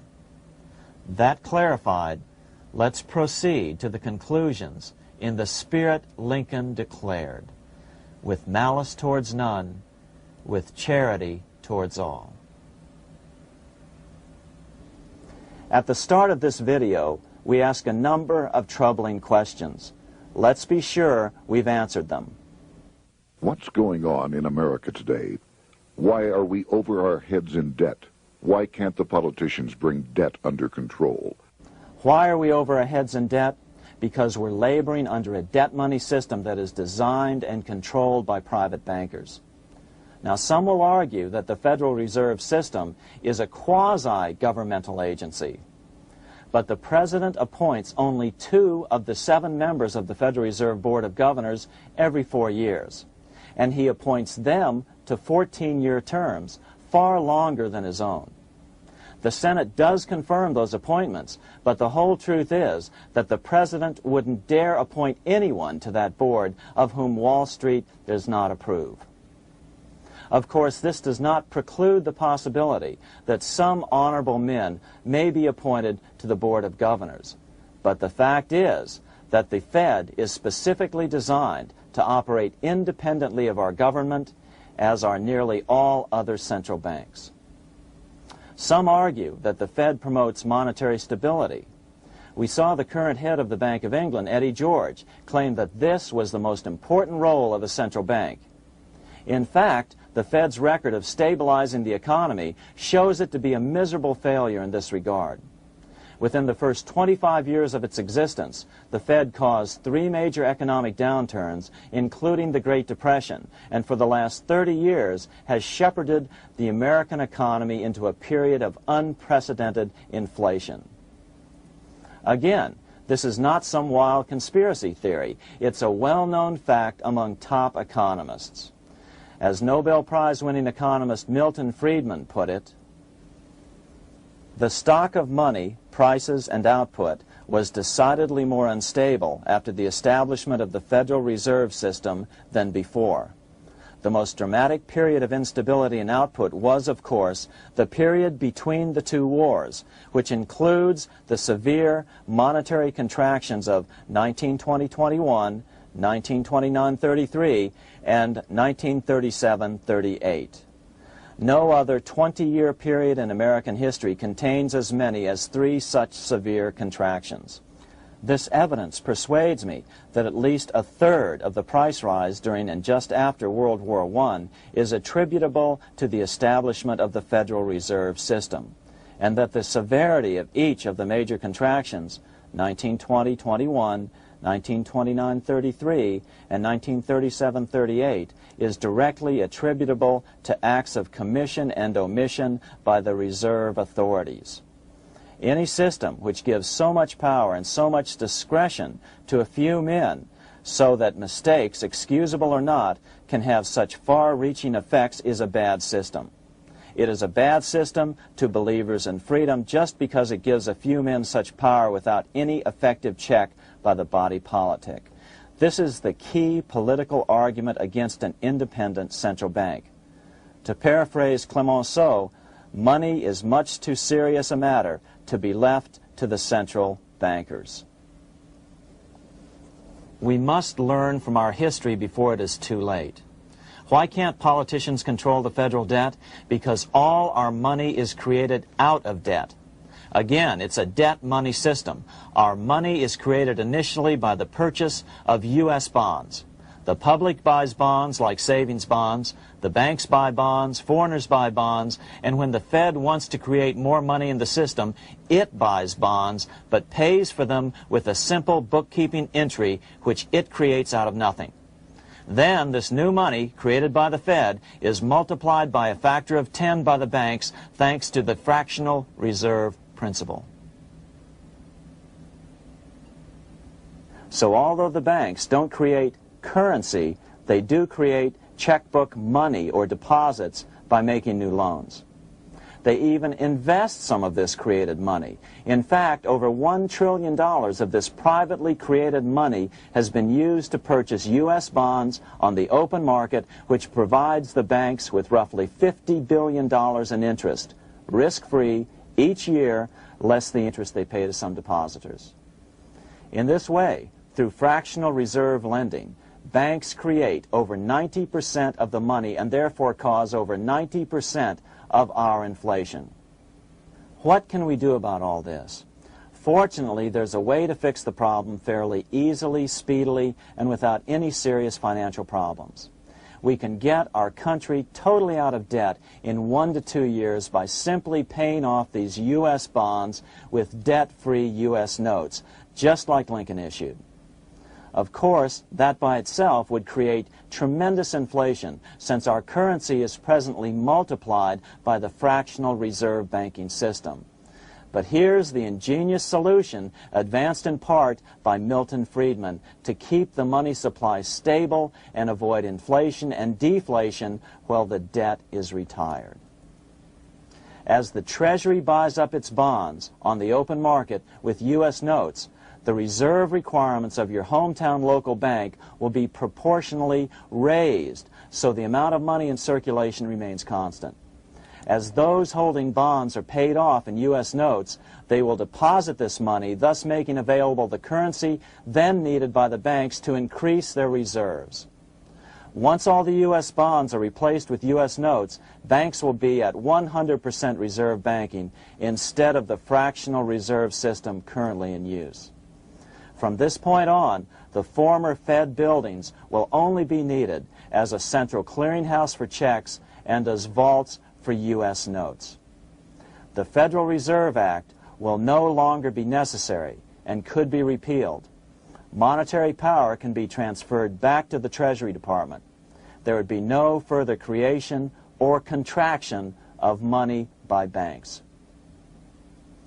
By doing it this way, our national debt can be paid off in a single year or so, and the Fed and fractional reserve banking abolished, without national bankruptcy, financial collapse, inflation or deflation, or any significant change in the way the average American goes about his business.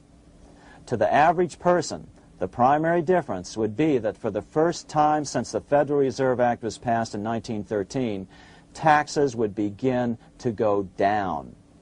Now there's a real national blessing for you, rather than for Hamilton's banker friends. Now let's take a look at these proposals in more detail. Here are the main provisions of a Monetary Reform Act which needs to be passed by Congress. We've drafted a proposed Monetary Reform Act which follows at the end of this tape. Of course, variations with the same results would be equally welcome. 1. Pay off the debt with debt-free U.S. notes. As Thomas Edison put it, if the U.S. can issue a dollar bond, it can issue a dollar bill. They both rest purely on the faith and credit of the United States government. This amounts to a simple substitution of one type of government obligation for another. One bears interest, the other doesn't. Federal Reserve notes could be used for this as well, but could not be printed after the Fed's abolished as we propose, so we suggest using U.S. notes instead. 2. Abolish fractional reserve banking. As the debt is paid off, the reserve requirements of all banks and financial institutions would be raised proportionally at the same time to absorb the new U.S. notes, which would be deposited and become the bank's increased reserves. Towards the end of the first year of the transition period, the remaining liabilities of financial institutions would be assumed or acquired by the U.S. government in a one-time operation. In other words, they too would eventually be paid off with debt-free U.S. notes in order to keep the total money supply stable.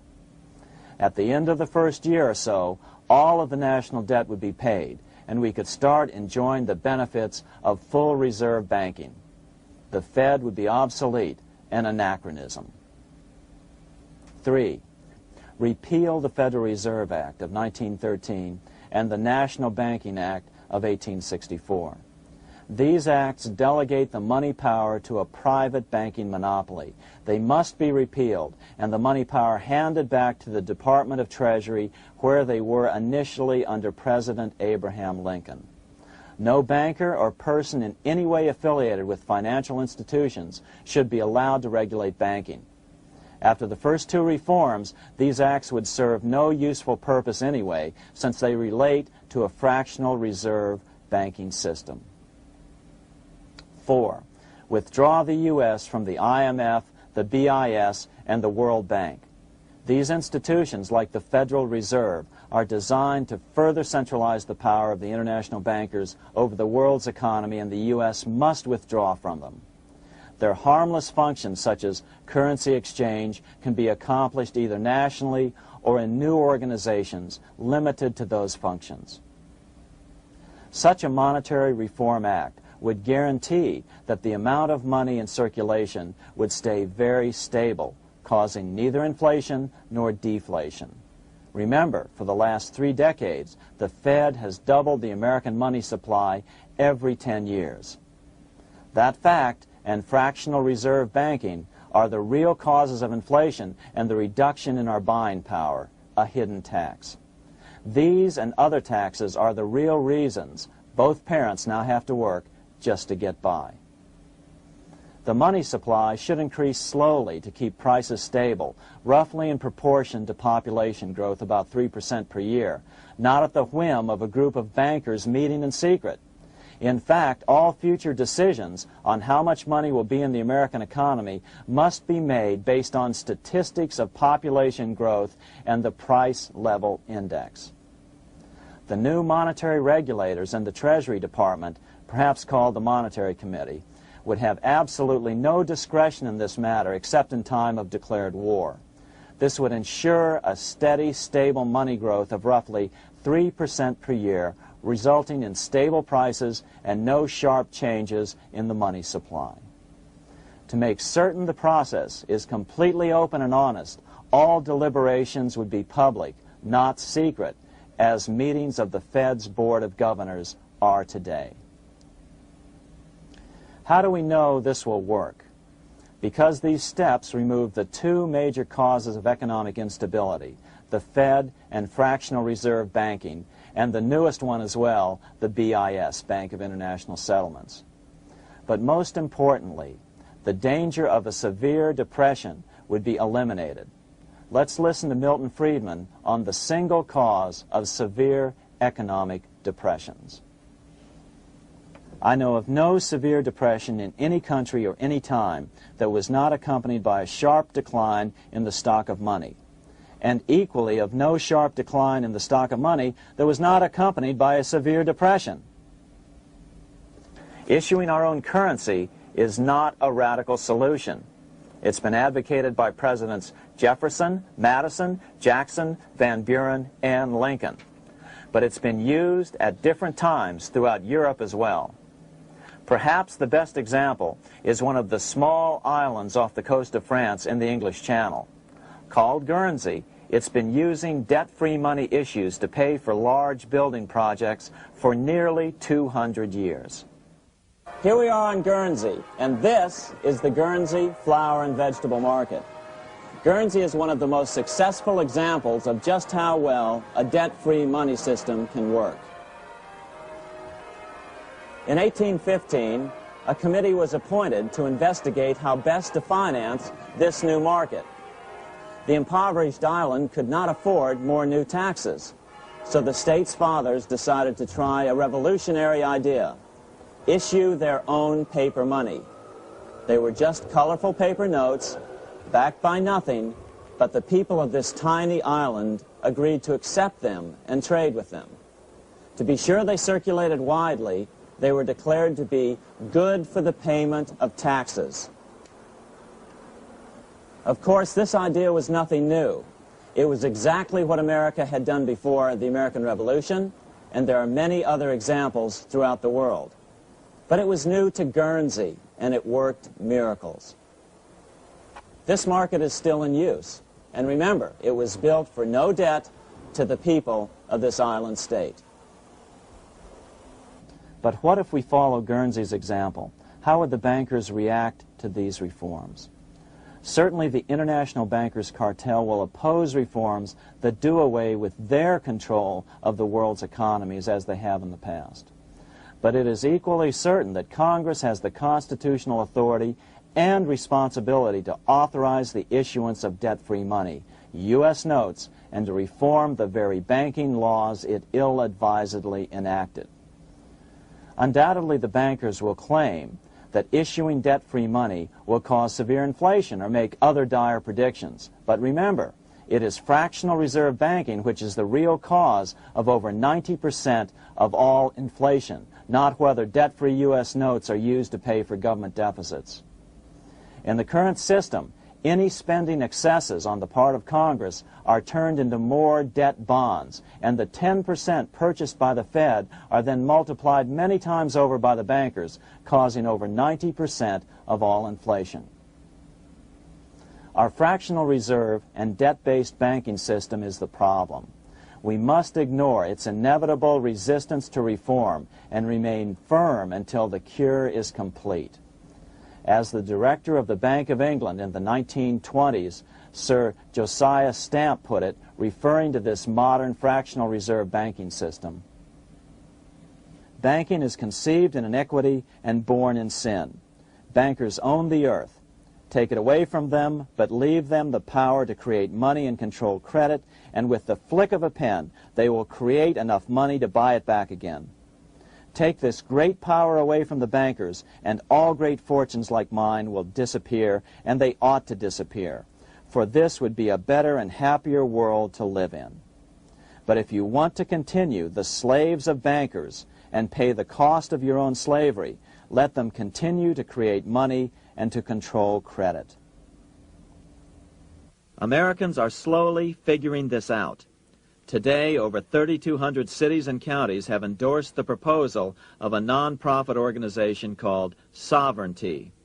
The Sovereignty movement calls for Congress to authorize the Secretary of the Treasury to issue $90 billion per year of U.S. notes, not Federal Reserve notes nor debt-based bonds, to loan money interest-free to cities, counties, and school districts for needed capital improvements.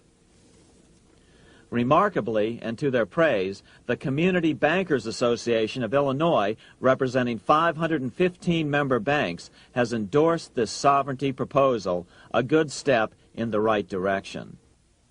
As Milton Friedman has repeatedly pointed out, no severe depression can occur without a severe contraction of money. In our system, only the Fed, the Bank of International Settlements, with U.S. bankers' cooperation, or a combination of the largest Wall Street banks could cause a depression. In other words, our economy is so huge and resilient, a depression just can't happen by accident. Unless we reform our banking system, they will always have that power. They can pull the plug on our economy anytime they choose. The only solution is to abolish the Fed and the fractional reserve banking system and withdraw from the BIS. Only that will break the power of the international bankers over our economy. And keep in mind, a stock market crash itself cannot cause a severe depression. Only the severe contraction of our money supply can cause a severe depression. The stock market crash of 1929 only wiped out market speculators, mostly the small to medium ones, resulting in $3 billion in wealth changing hands. But it served as a smokescreen for a 33% contraction in credit by the Fed over the next 4 years, which resulted in over $40 billion in wealth from the American middle class being transferred to the big banks. Then, despite impotent howls of protest from a divided Congress, the independent Fed kept the money supply contracted for a full decade. Only World War II ended the terrible suffering the Fed inflicted on the American people. In a depression, the remaining wealth of the debt-burdened American middle class will be wiped out by unemployment, declining wages, and the resulting foreclosures. If we start to act to reform our monetary system, the money changers may do what they did in 1929 and then the 1930s, crash the stock market and use that as a smokescreen while contracting the money supply. But if we're determined to fight to regain control over our money, we can come out of it fairly quickly, perhaps in only a very few months, as U.S. notes begin to circulate and replace the money withdrawn by the bankers. The longer we wait, the greater the danger we'll permanently lose control of our nation. But some still wonder why the international bankers would want to cause a depression. Wouldn't that be killing the goose that is currently laying all those golden interest eggs? Remember what Larry Bates said at the first of this videotape. You see, in periods of economic upheaval, in economic crisis, wealth is not destroyed. It is merely transferred. Do we have any hints as to what the money changers have in store for us? Here's what David Rockefeller, the chairman of Chase Manhattan Bank, the largest Wall Street bank, had to say. We are on the verge of a global transformation. All we need is the right major crisis and the nation will accept the New World Order. So, crisis is needed to fulfill their plans quickly. The only question is when the crisis will occur. Fortunately, we probably have a little time. It's unlikely that this crisis will occur before the 1996 elections, but after that, the danger begins rising. But whether or not they decide to cause a crash or a depression through relentless increases in taxes and the loss of hundreds of thousands of jobs being sent overseas thanks to trade agreements such as GATT and NAFTA, the American middle class is an endangered species. Cheaper labor, including slave labor in Red China, which Harry Wu has heroically documented, is being used to compete with American labor. In other words, money is being consolidated in fewer and fewer hands as never before in the history of this nation or the world. Without reform, the American middle class will soon be extinct, leaving only the very rich few and the very many poor, as has already occurred in most of the world. We've been warned of all this by congressmen, presidents, industrialists, and economists down through the years. Religious leaders, too, have seen the danger. About 1898, during the time of William Jennings Bryan, Pope Leo XIII put it this way. On the one side, there is the party which holds the power because it holds the wealth, which has in its grasp all labor and all trade, which manipulates for its own benefit and its own purposes all the sources of supply, and which is powerfully represented in the councils of state itself. On the other side, there is the needy and powerless multitude, sore and suffering. Rapacious usury, which, although more than once condemned by the Church, is nevertheless under a different form, but with the same guilt, still practiced by avaricious and grasping men, so that a small number of very rich men have been able to lay upon the masses of the poor a yoke little better than slavery itself. More recently, during America's Great Depression, Pope Pius XI spoke of the same problem. In our days, not alone is wealth accumulated, but immense power and despotic economic domination is concentrated in the hands of a few. This power becomes particularly irresistible when exercised by those who, because they hold and control money, are able also to govern credit and determine its allotment. For this reason, supplying, so to speak, the lifeblood to the entire economic body and grasping, as it were, in their hands the very soul of the economy, so that no one dare breathe against their will. Educate your friends. Our country needs a solid group who really understand how our money is manipulated and what the solutions really are. Because if a depression comes, there will be those who call themselves conservatives who will come forward advancing solutions framed by the international bankers. Beware of calls to return to a gold standard.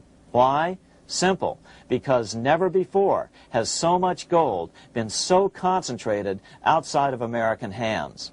And never before has so much gold been in the hands of international governmental bodies such as the World Bank and International Monetary Fund. A gold-backed currency usually brings despair to a nation, and to return to it would certainly be a false solution in our case. Remember, we had a gold-backed currency in 1929 and during the first 4 years of the Great Depression. Likewise, beware of any plans advanced for a regional or world currency. This is the international bankers' Trojan horse.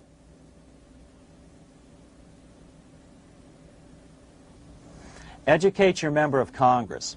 It only takes a few persuasive members to make the others pay attention. Most congressmen just don't understand the system.